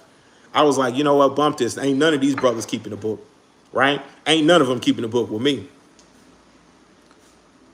More like salty. Yeah. I'm just like, listen, and I still ain't talked down on this brother. Like, man, I got so much stuff that I can say, but I'm just like, you know what? This brother's misled. He's misguided. He ain't really been properly taught in the ways that make sense. You feel what I'm saying? He don't know when somebody's truly trying to help you. You get what I'm saying? Me personally, like I said, I didn't have time for negative energy, bad energy, somebody who was jealous, envious around me. Because me personally, I'm going to be who I am, and there's nothing you can do to stop me. And that's just how I see it. U.S. government couldn't stop me. You ain't going to stop me. And then that's in the name of the Most High. Because Yah ain't going to let you stop me. Because the Father ain't going to let you come up against me. And that's the confidence that I walk with. Because the Father is going to give me the strength that is needed. He's always protected me. He's always given me the strength to be able to overcome and do what needs to be done. And I have my faith and my trust in him. A lot of you who don't believe in the Most High, you only have yourself to trust in, just as Cat Williams was saying. He made some valid points when he said that. When it's only you have to believe and trust in and have faith in, guess what? You're going to fail. You're going to be overwhelmed with emotion. You're going to be overwhelmed with responsibility. But when you say, hey, I can cast those worries onto the Most High, guess what? You got even more strength to back you up, to propel you to move forward, to have you accomplish great things that you never thought that you would be able to accomplish in your life. Because he's the one who can pull you through it. You get what I'm saying? It's not your strength that's going to pull you through it, because you yourself, you're going to have the fear of failure. And you know that the Father don't give us a spirit of fear, but of peace and of love and power and a sound mind. So my thing is that when you have and you walk by that, then guess what? You can't be defeated. There's nothing that you can be defeated by. You're going to overcome everything, because you're going to be an overcomer. A righteous man falls 7 times. You know why? Because it's not going to keep him down. He gonna keep getting back up, and he gonna keep trying until there's no breath in his body. But these wicked people, listen, these wicked people, they gonna fail at something. They gonna turn their back on it and walk away. There's no righteousness in them. So this is what I'm saying. When you're failing at these situations and you see somebody who's got the confidence and they're succeeding in them and they're doing what they need to do to overcome things, you tend to get really butthurt about it, really offended. Some brothers was like happy about it because an idea that they formed, right? They've been sitting on this idea of this business strategy, this business idea. They brought it to all the brethren that was in the Houston Assembly. They brought it to them, right? Told them about this idea that they had. You understand what I'm saying? Showed them the plans. Like, man, this is what I really want to do. Man, these brothers set on that idea. They set on the business plan. They set on all of that for 2 years straight before I came along. Before I came along, they set on all of that. They ain't do nothing to move it forward. But as soon as I came and I heard about it, man, light bulbs start going off. Light bulbs start going off. The father, it seemed like father would move all up and through that business and would love to produce with that business. We start making motion and start getting things done, and we got it all done within 3 months. We got the EIN, we got the business name, we got all of this stuff set up. We had a business plan, all of that stuff taken care of, lined up, and I gave us a deadline. I'm like, look, we need to get this done by February. We got it done well before February. Knocked it out, had everything lined up. We ordered the first pen that we're going to be raising the chicks in and everything. Ordered the first pen. I put up half of the money for it. The other brother put up the other half of the money for it. We ordered the pen. I had it delivered. Well, I ordered the pen. I had it delivered to the brother's house. The moment all of that stuff popped off and I decided, you know what? I need to, this ain't for me. It wasn't because things wasn't going my way. It was because of the simple fact that when I was calling out brothers for sin, or when I was calling out brothers because the Holy Spirit wasn't conducive in the things that they were doing, and I was growing, I need to go. Listen, when I was calling these brothers out, they flipped the script on me. They swept it under the rug, and then they threw me under the bus. And I'm like, oh, okay. But the moment that took place, and I left, right? And I decided, you know what? These brothers ain't keeping a book. I'm not going back to this assembly. I'm cool. That whole thing went to the drain. It still ain't went nowhere to this day. That tell you when the Father's using you because you're good at something, because he trained you and coached you into doing something, that tells you that we all are members of the body. We all have our responsibilities in the body. That tells you everything you need to know. If I'm the one who's helping propel and motivate and bring birth and birth life to businesses that will produce many resources, not only to the saints, right? All for the kingdom, whatever it may be. And you see that thing moving forward. You see in motion going forward. You got to know that there's an asset right there that's pushing that thing forward. They lost the asset. So that's the reason why that business went to naught. It stopped and halted and went down the drain. Same thing with another brother who I was helping him with his relaunch of his career inside of music. He was coming back into music. I did the business plan for him. We set up and strategized. They came to me. I did all this work for free for both groups, for both parties in Straightway. Did all the work for free, y'all. Did all the work for free. Gave them all the strategies and business ideas for free. I'm thinking, oh, man, I'm helping Israel. I'm helping Israel, man. Yeah, we're going to be good. I'm helping Israel. Did it for free.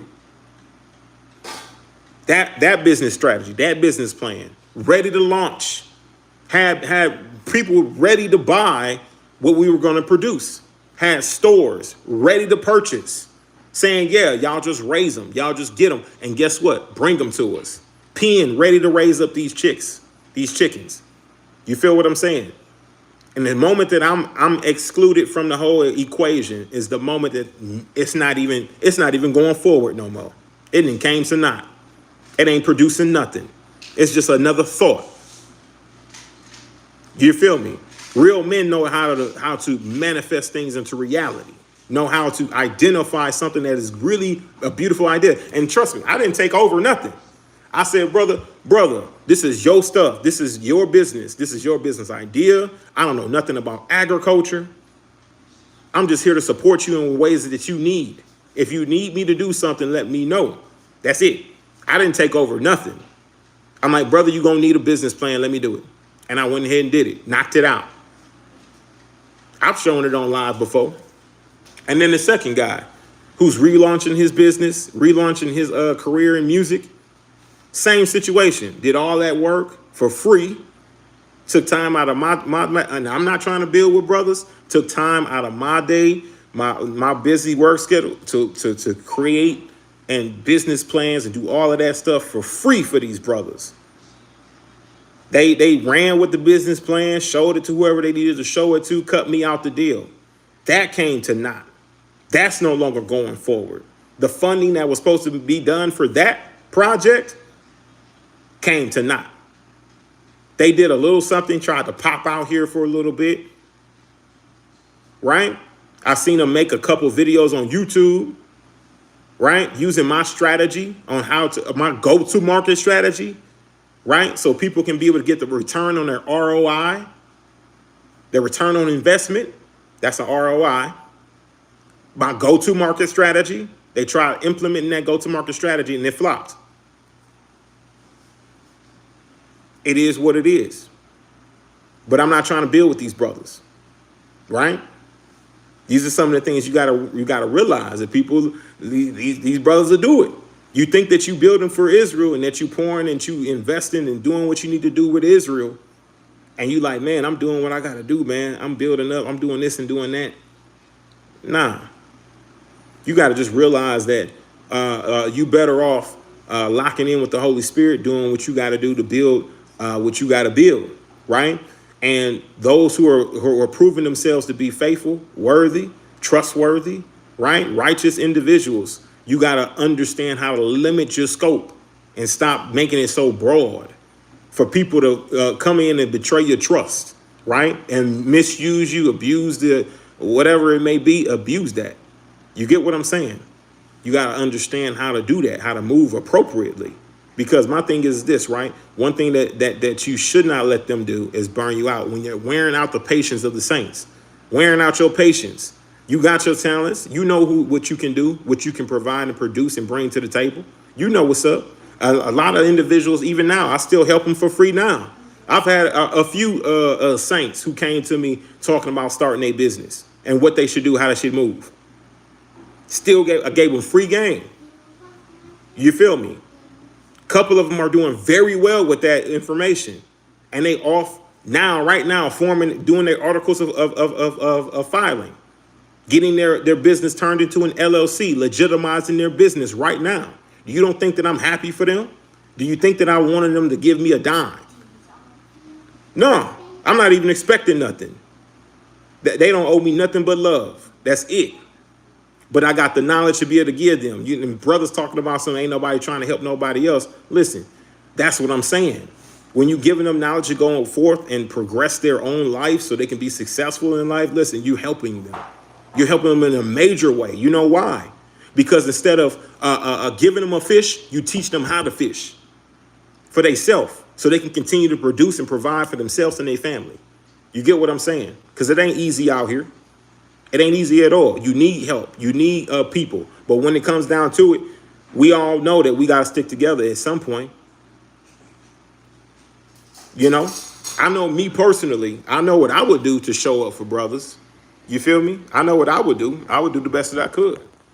But, you know, there's only a select few of people who will show up for you in a capacity that is actually good. That would actually make a difference without no expectations. You got this guy, Mike, who talking about that he's done so much for the War Sheep podcast, bro. You ain't did nothing. All these expectations of being treated in a higher capacity because you feel like you gave $200. Bro, what? Like, you don't get favoritism because you think that you've done something for somebody.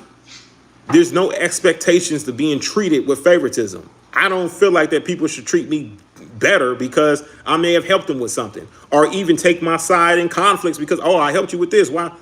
No, I don't expect that. But I do expect them to be neutral. If you feel like that you don't want to take no sides, be neutral in it. You get what I'm saying? Don't take nobody's side. Just stay out of it.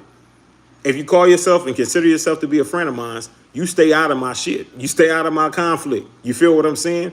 If you feel like you want to talk about it on my end and you don't want to address certain things, listen, you messed up. Because guess what? I'm looking for the snakes. I'm looking for these double-minded individuals who don't understand. Just because I know that you cool with this person and you cool with me too, so that means that you need to stay out of it and stay neutral.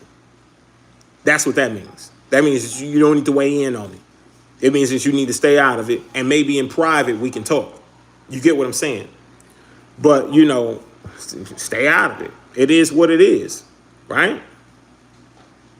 Ain't tripping about that. Mike has mental issues. $200 is a lot of money for Mike. That's crazy. It is. And he tried to come on here and show y'all some tax returns. Listen, man, if y'all don't know by now, listen, I have it's a financial institution that does taxes. I understand taxes. Mike can go on to TurboTax, do a uncompleted tax return, never submitted to the IRS, and he can actually forge the numbers. He can fudge the numbers all day long. Those are just numbers. Once he submitted to the IRS, what happened then? That's what I want to know. Was it accepted by the IRS when you filed that tax return? Did they accept it? And then once they accepted it, did they audit you? That's what I want to know. That's what I want to know. Because I understand how to avoid taxation, but what you're talking about, Mike, is effectively evading taxes. So when you say that you bought a vehicle in order to do something in regards to delivering papers or whatever it may be for work, and then you say that that's an easy way to avoid or to not have to pay any taxes, but you lied about it. That wasn't the truth, but you just made it as a front so you can be able to be sure that you didn't have to pay the taxes. Guess what? You evaded taxes. That was tax evasion. That's tax evasion. You're not allowed to do that. You're not allowed to do it. And there's other ways to be able to do it, right?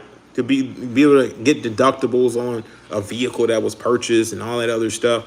The moment that you're audited about it, and then that's when you got a problem, right? But if they never audited you, then you've gotten away with it. And sometimes they don't check you about it.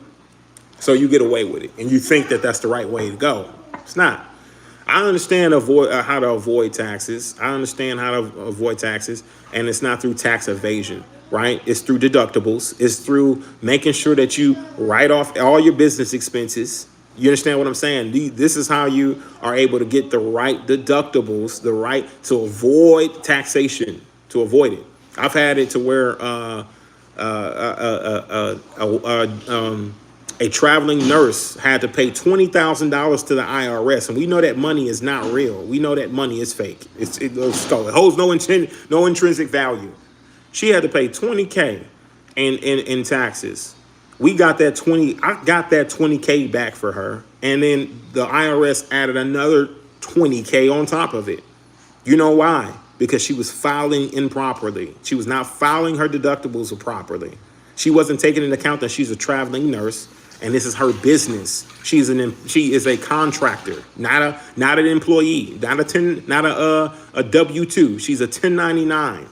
So if you're not getting all your deductibles appropriately, but a lot of it was because during that time there was a COVID credit. So the COVID credit really boosted her up.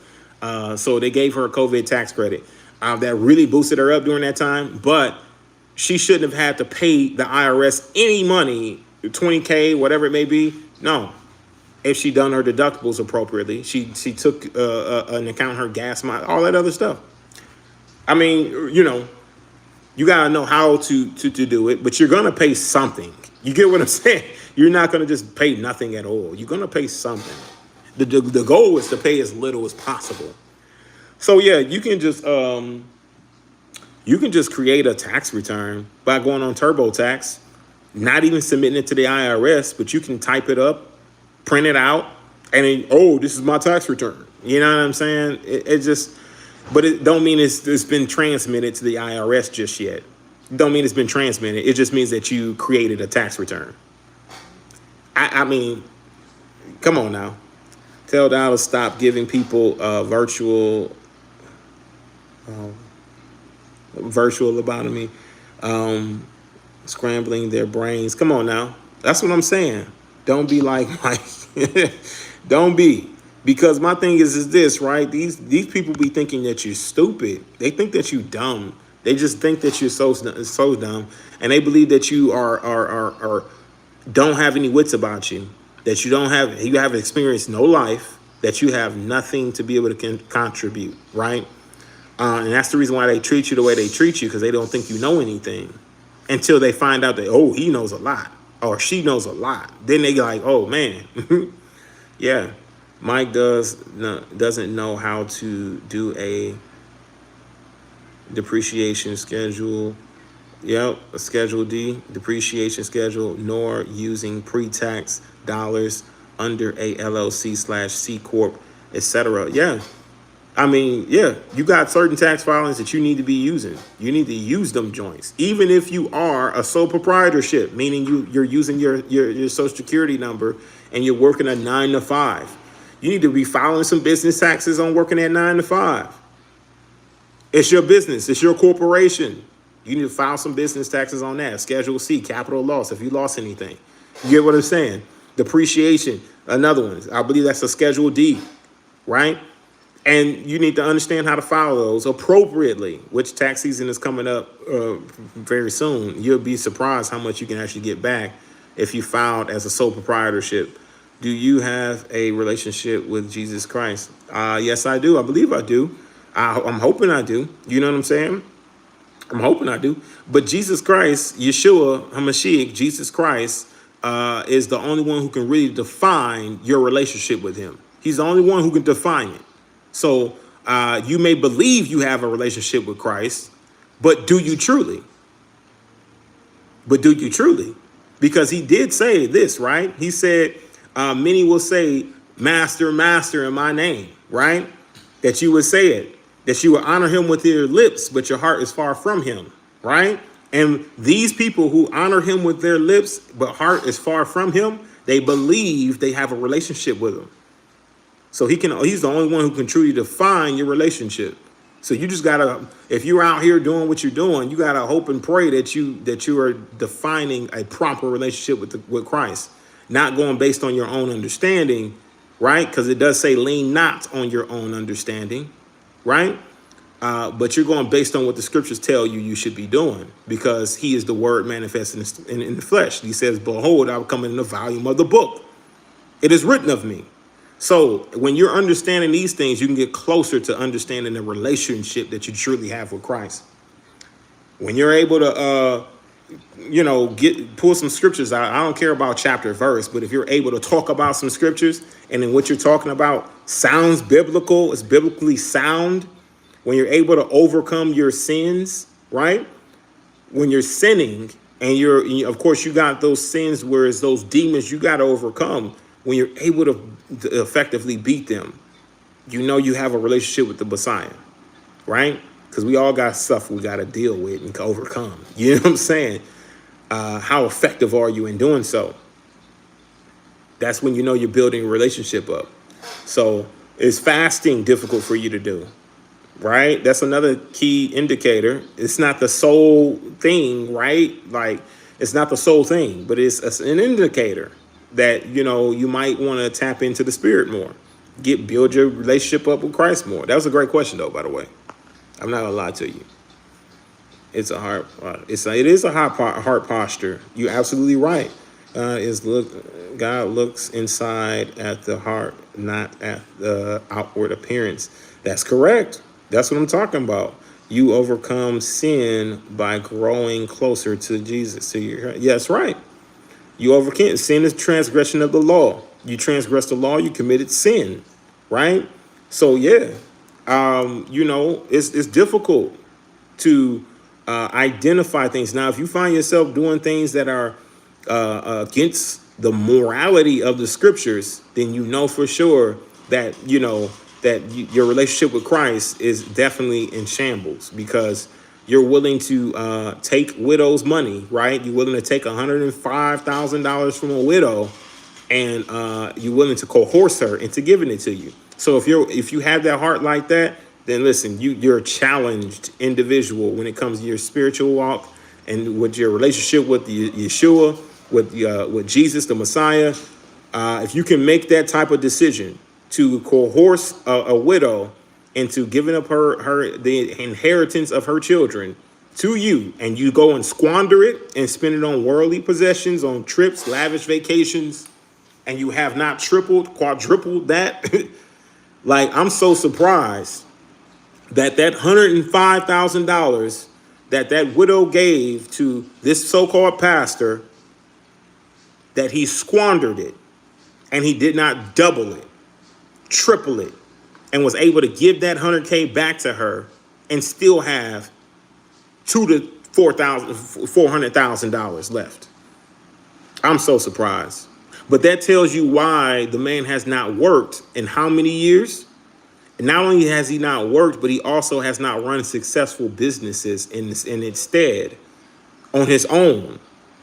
You got guys like Geno Jennings, who is able and capable to produce for his own ministry. But then you have individuals like this so-called Pastor Dow, who is not able to produce for his so-called ministry, because honestly, I don't feel like he wants to produce so he doesn't have to grift the people. I don't think he wants that. I think he wants to have the people pay for all his expenses. That's the only way you can get $105,000 and then claim like, oh, it'll be gone in a heartbeat. It won't be gone in a heartbeat if you got a plan for it, bro. If you got a plan for that $105,000 to build a business and corporation that's going to make you millions of dollars, then guess what? That $105,000 has become an asset, not a liability on the books, but an asset on the books, because you had a plan. You devised the plan and you followed and executed your plan to what? Produce. Just like Yeshua said. And if you're not somebody who's taking that type of resource of 105K and producing even more, he gave a parable for you to follow. The man with 5 talents turned it into 10. The man with 3 turned it into 6. The man with 1 buried it, got chastised, rebuked, kicked out because he did not turn it into 2 at least, right? He sat on it. He gave you a parable to follow, that you need to be a producer, not a consumer. You need to produce. You need to multiply the talents. You need to be even better. If you got a talent right now, I'm talking like a spiritual talent, something, a gift that he's given you. If you identified your gift, why aren't you honing in on it? Why aren't you pouring into your gift in the Holy Spirit? Why aren't you multiplying that talent? Why aren't you nurturing it, building it? If you got a gift for prophecy, why aren't you prophesying? Are you afraid of what people are going to say about you because you can prophesy? Or are you going to lock into the Holy Spirit and start to prophesy? As it said in these last days, there will be individuals who can prophesy. They're going to dream dreams and they're going to prophesy. Some of y'all ain't tapping into your Holy Spirit and your gifts because you're too afraid of what somebody's going to think about you. If you have the gift of it, allow the Spirit to confirm that gift. If you got a gift of healing, allow the Spirit to confirm the gift of healing. And you need to nurture that gift. You need to utilize that gift. You need to grow within the gift of healing. You need to do it. It's easy to be able to pinpoint a false prophet, but when somebody comes on the scene, you can accurately pinpoint, oh man, they prophesying. We all have the ability to prophesy at some point. We all have the ability to do so. We all do. We all have the ability to prophesy something. The Father will show you visions and give you dreams on something that may take place in your life or in the world at some point. Do you step into that in all truth and all faith? You get what I'm saying? It ain't special to one individual. It all depends on who the Father can truly use. The reason why Daniel was a prophet, right? The reason why Elijah was a great prophet is because they stepped into their roles. They stepped into it.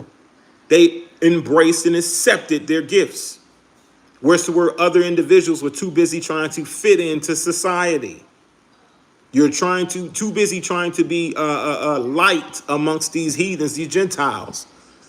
You're too busy trying to be light. And you weren't trying to step into your spiritual talents and gifts. Some of us have the ability to discern, have a heightened sense of discernment. Some of you, right? And you can count yourself to be an elite, a part of the very elect. You can discern very well, stepping and holding into that discernment. A lot of times when you're really locking into discernment, the Father will give you certain things to prophesy to people. He just will. He will give it to you. But you got to make yourself to be worthy. You got to be putting in the time, the work, the effort. You got to see something as value in your spiritual walk. You know why? Because you got Facebook, you got Instagram, you got TikTok, tickety-tock, people dancing on a TikTok. You feel me? You got YouTube. You got all these different distractions. And the only way it can really draw you away from it is if you don't take yourself seriously. You got the Holy Spirit that's telling you, hey, I need you to lock in spiritually right now. I need you to fast. I need you to pray. The moment you click on Netflix, you forgot about your conversation that you had with the Holy Spirit. You completely forgot. You too busy watching your favorite show, catching up with the latest BS that Satan has put in place to distract you, to keep you entertained, right? To keep you entertained. If he can keep you entertained, then guess what? He ain't gonna have too many Elijahs running around here. He ain't gonna have too many Daniels running around here. He ain't gonna have too many Pauls or Peters or any of those people running around here if he can easily just distract you, keep you distracted, keep you focused on this BS, on the things of this world, right? If he can do that, man, he can effectively do exactly what he's doing in the world right now, making the men demasculated and gay, right? Making the man demasculated and making the women emasculated. We can flip the roles now, calling evil good and good evil. You can effectively make those changes and enact those changes. You understand what I'm saying? If he can keep you distracted long enough. Same thing that the government does. If they can distract you long enough, then they can definitely, get away with some stuff. You understand what I'm saying? They can get away with a lot. This is why we need a savior. Yeah, that's one of the reasons why you need a savior, but it's also another reason why you got to lock in, because Yeshua said that these works I do, ye shall do, and many more, for I go unto the Father, right? So since he says that you're going to do the same works that he's done, right? And you should do many more, he's expecting something from you. He's expecting greatness. He's expecting you to lock in. He's expecting you to achieve the goals. He's expecting you to be an overcomer. He's expecting you to overcome sin. He's expecting you to go up against Satan himself and rebuke him and win. This is what he's expecting from you. He's expecting you to do it. So yeah, we need a savior to be able to advocate for us, because we can't get to the Father but through Yeshua or through Christ. We can't get to the Father but through Yeshua, through Christ. But he also wants you to make yourself to be worthy. Right? Not to say, oh man, we got a savior and then now I can relax and I can be at ease in Zion, when now there's a woe on me if I'm at ease in Zion. If I'm at ease, if I'm relaxed during these times. You should always be ready, spiritually, mentally, emotionally. You understand what I'm saying? Constantly reading through the blueprint. The blueprint meaning the Bible. Constantly reading through the blueprint, making sure that you cross-reference what you need so you can get a great understanding of what you need to do moving forward in life. Right? One thing that all of this conflict, okay? All of this conflict between parties and whatever it may be, and Doing this podcast, I promise you, this podcast, the Worship Podcast, has me in the scriptures more than I've ever been in my life. And you know what? When you center things around the Father, that is the results. That's the results. I promise you. That's the results. That's what should be the results, is that you should be locked in the spirit, in the word, something that gravitates towards you and that's successful for you should bring you to the Father all the time.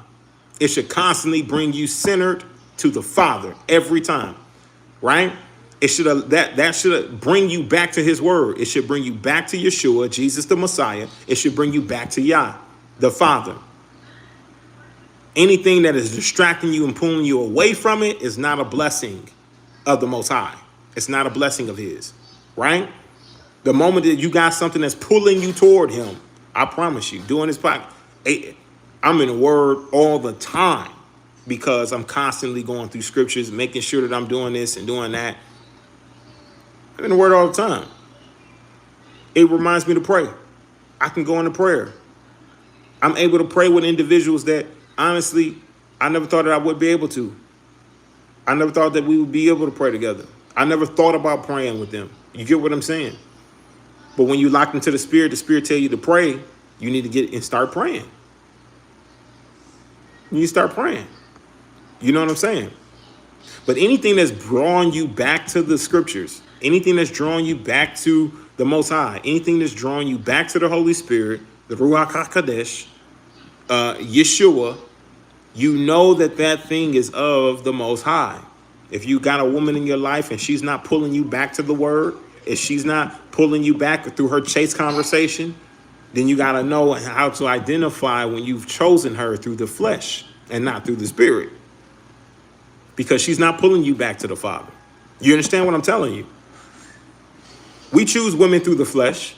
Women choose men through the flesh and not the spirit.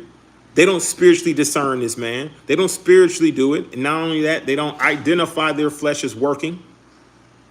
Same thing as this men. We don't identify her through the spirit. We don't identify and validate her through the spirit. We take a look at her. She look good. We validate her through the flesh. And so we get fleshly results.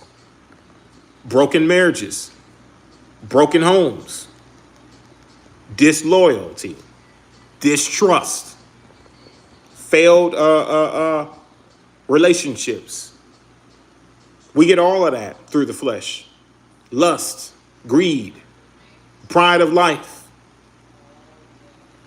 drug through the filth, taken into court for everything that you got. Half of everything you got now is gone in this woman's hands. And she ain't worked not a lick for it. While you sitting there eating peanut butter and jelly sandwiches separated from your children, and you're in a motel room, she's living in that home that y'all purchased for $500,000, doing well and doing very well for herself. And she ain't got to worry about a heartache because she's separated from the little ones. She can drown in her bitterness and double down on the bitterness while you're sitting there hurting and in pain. Because you chose her through the flesh and not through the spirit. You can blame yourself partially, right? But you also can blame Satan. You get what I'm saying? That will be working. But you also got to understand this, that just because that took place, it don't mean that you weren't warned about it. All throughout the scriptures, you were warned against a wicked woman, but also right in the beginning in Genesis, the Father said that serpent will be biting at your heels as a man. That the same cycle that Adam and Eve went through, right, of disobedience, we will go through the same cycle in our marriages. Our individual relationships will go through the same cycle, and that we would have to choose obedience over disobedience. And the ones who choose obedience to the Father are the marriages and relationships that last and that are prosperous, that are fruitful, because they chose to be obedient to the Father. The ones who chose to be disobedient, they are in turmoil, is full of destruction and chaos, because they're out of alignment with the Most High Yah. They out of alignment with the will of the Father, completely out of alignment. But it's the same thing. It's the same process. It's the same challenges that Eve had to face, that these women are facing this day of disobedience. and a man submitting to a woman's feelings and emotions. Eve saw that the fruit was good. Her feelings and emotions coerced Adam into eating of that fruit, even though he was supposed to. He fell into disobedience because of that woman's emotions, right? Same thing you're facing now today, where a woman's emotions is ruling your house. Her emotions is dominating and ruling, controlling you, right? It's the same thing. It wasn't that that the battle of that type of battle was ever going to end. It wasn't. It still was going to be a battle we had to face and overcome. Women have to overcome the emotionality of what they're doing and allow the man to rule, allow the man to lead the home. And that's just what it is. Of course, you can ask a question. If Adam and Eve were perfect, then how did they get tempted? If Adam and Eve were perfect, then how did they get tempted? That's a great question, bro. I'm not gonna lie to you. Now, I didn't say they were perfect, but let's say that let's take a look. Let's take a dive into it real quick. Let me take a look as to what that is. Would refer to lack of nothing. Perfect will refer to lack of nothing. Well, I mean, I would say, let's identify the difference between perfection, right? And let's identify the difference between perfection and flawless, right? Because some things can be perfect, but doesn't mean it doesn't have flaws, okay? It don't mean it don't have flaws. But perfection versus being flawless, you understand what I'm saying? If you're perfect and flawless, then, you shouldn't make any mistakes. It shouldn't be defective in any way. But, if it's perfect, right, then, like my brother Vic here said, were they lacking anything as far as their design? You know what I'm saying? Were they lacking anything as far as what they were designed to do, how they were designed to operate? Was it a flawless operation? Were they flawlessly made? So, I mean, I would say that, right? I would say that. I mean, that's a great question. I would call that a philosophical question. You know what I mean? Because this is when you ask questions like that, like if Adam and Eve were perfect, then how did they get tempted? When you ask questions like that, that's what you would consider to be a philosophical question, because you can only go far in the script, so far in the scriptures, right? You can definitely justify and prove certain things through the scriptures for sure, and that will validate what you're saying.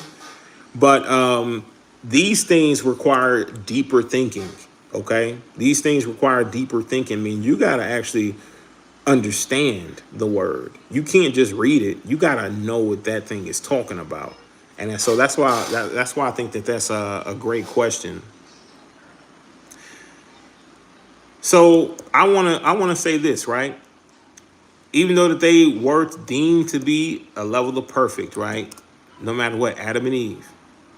My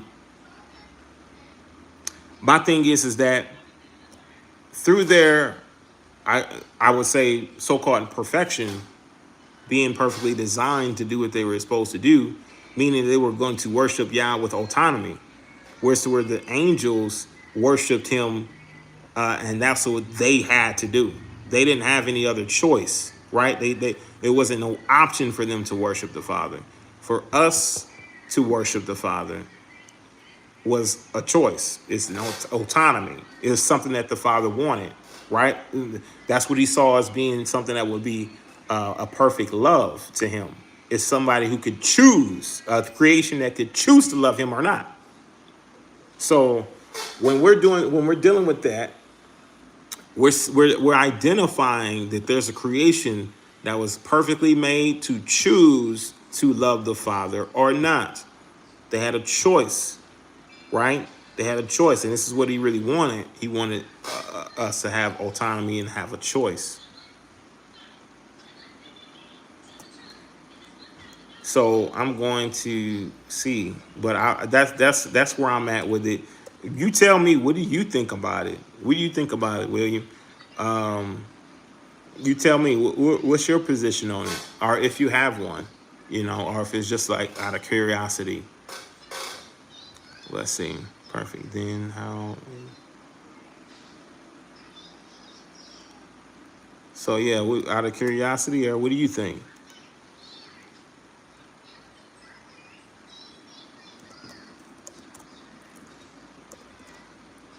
And I know we've been, I know we've been on here for a bit, but I'm glad that we're having these conversations, honestly, because it's needed to be said.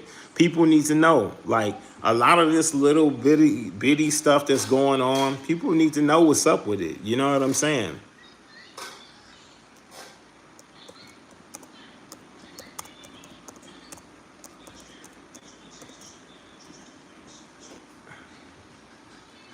Okay.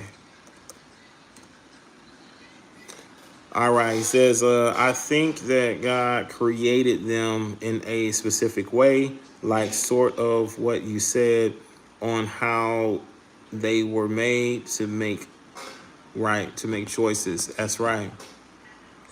Yeah, I would agree with that for sure. That's really a thoughtful question. Um, yeah, I mean, okay. And I think that a lot of that, right, honestly, like I said, that's a very thought provoking question, honestly. And it's a question that makes a lot of sense, y'all.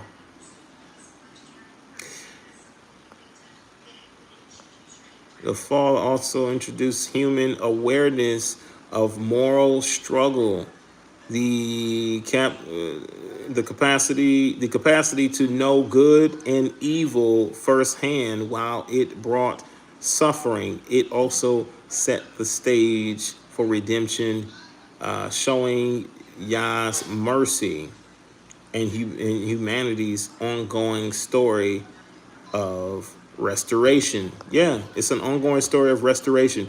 And my thing is this, right? It's perpetual. People don't understand. Like, listen, yes, you are having issues with your wife. Yes, she probably is not listening to you very well. But neither did Eve. It's the same problem, the same scenario, replayed, rehashed over and over and over again, in all of these different measures. And the ones who are able to overcome, the ones who are able to get in their rightful positions, and the woman's able to submit herself to her husband, right? To her own husband. And her husband is able to work and put in work by the sweat of his brows. And they overcome the influence, not only of the serpent, then those relationships, those marriages are the ones who that succeed and that flourish and that thrive. You understand what I'm saying? But it starts with getting ourselves back in aligned with our rightful roles. Like perfect meant they had to make choices. Do you think that is correct? Yeah, that they had autonomy. Perfect meaning the way that he designed them to fulfill what his desire is, right? Or was, right? Yes. That he designed them to fulfill what his desire was, so they were being perfectly made for that desire. The free will, the autonomy, the ability to choose and make a choice to serve him, to worship him, to give him praise, to obey, to submit. Where the angels have no choice. They must do it. And I'd assume that he probably would be very bored of that, and he would want something a little more interesting. But no. And then, of course, we got Satan, on the other hand, that was extremely disobedient, right? And the way that he was designed, he was perfectly made to do what he was designed to do, right? And he wound up being disobedient, disgruntled, and now he's on this endless crusade to prove that he was right about humanity and Yah's creation. He wants to prove that he's right, that we are not, that we are no good, because he himself was judged based on his disobedience, based on him trying to put himself above the Most High, right? And his jealousy and his envy toward the love that the Most High had for us as a creation.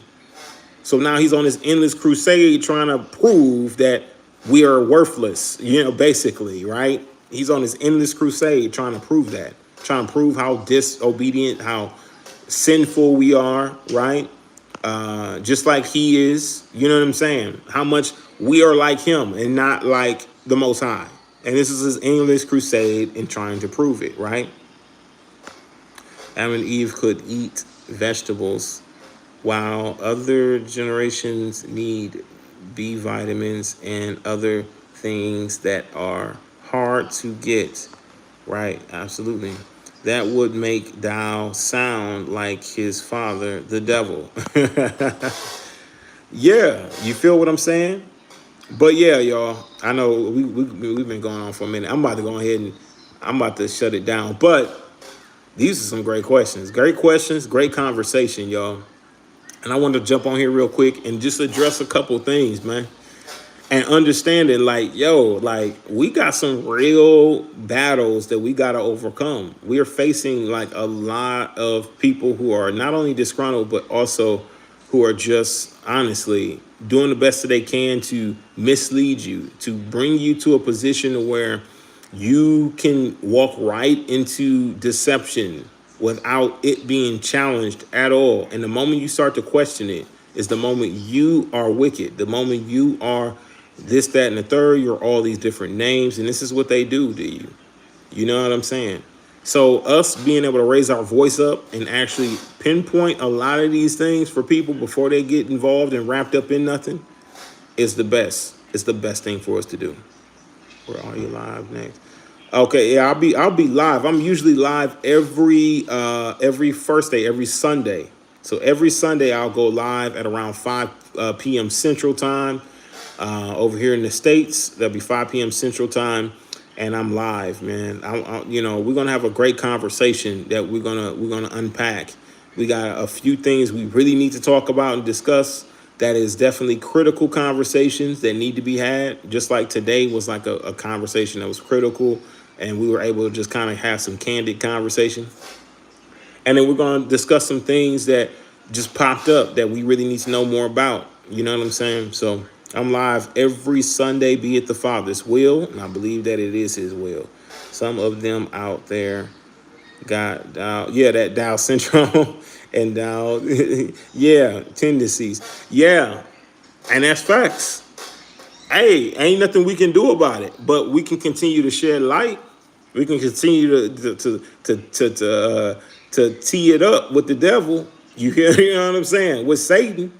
That's what we can do until these individuals wake up and realize something. Could we have more conversations in the future? Yeah, absolutely.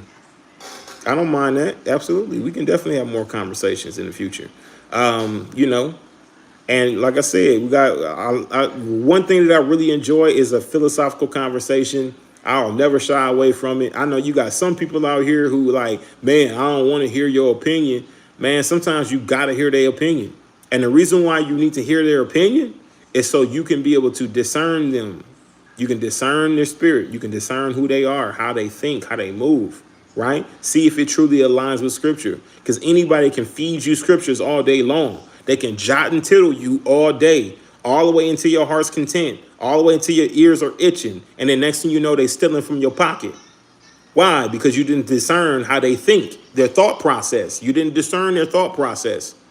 You let them use the scriptures to manipulate you and control you into giving up all your resources and your money and all this other stuff. That's what you did. So you didn't want to hear their opinion. You wanted to hear the book. Well, the book was heard. They used it to effectively deceive you.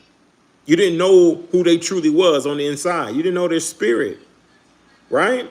The only way you can really gauge their spirit is if you start to listen to what they say. Listen to their opinions. Listen to what they believe. Because you think that you're hearing the right thing in the scriptures, in the biblical text, and you just want jot and tittle. You want precept upon precept. They precepting upon precepting you all right. They jot and tittling you all right. They doing all of that stuff right into their own indoctrination. They're indoctrinating you. So the moment you go back and after maybe 5 years of studying this indoctrination that they put you under, this influence and deception that they put you under, you go back and the Holy Spirit got you looking through it. Now you're seeing that they've been controlling your mind the whole time. They've been manipulating you. All because you wanted to hear jot and tittle. You didn't want to hear a philosophical question or a philosophical debate, something that they had to come from speak from the tables of their heart, right? You didn't want to hear that, right? I say you need to hear both. You need to hear what's written on the tables of their heart, and you need to hear that jot and tittle. Are they able to speak the word to you too, right? I love them too. Hallelujah. Well, bless y'all. We're going to go ahead and close this thing out, man. Appreciate y'all joining me for this candid live stream. We just, I appreciate you guys, man. And we'll see you guys come Sunday. All right. Y'all come through, stop by, man. Come flock with your boy on Sunday. We're going to have some more conversations like this, man. We got more things we need to shed light on and whatnot. So, but bless y'all. We'll see you guys later. All right. Shalom, shalom, peace, and shalom, shalom. Bless y'all. Bless you, my brother Vic. Bless you, bless you. Bless you, brother William. Bless you, brother Charlie. Bless all y'all out there, man. Peace and shalom, shalom. Shalom, King One. My mama, Mother Shay. Mama Shay. Bless you. Shalom, shalom. All right, y'all. We're going to go and sign this thing out. Peace.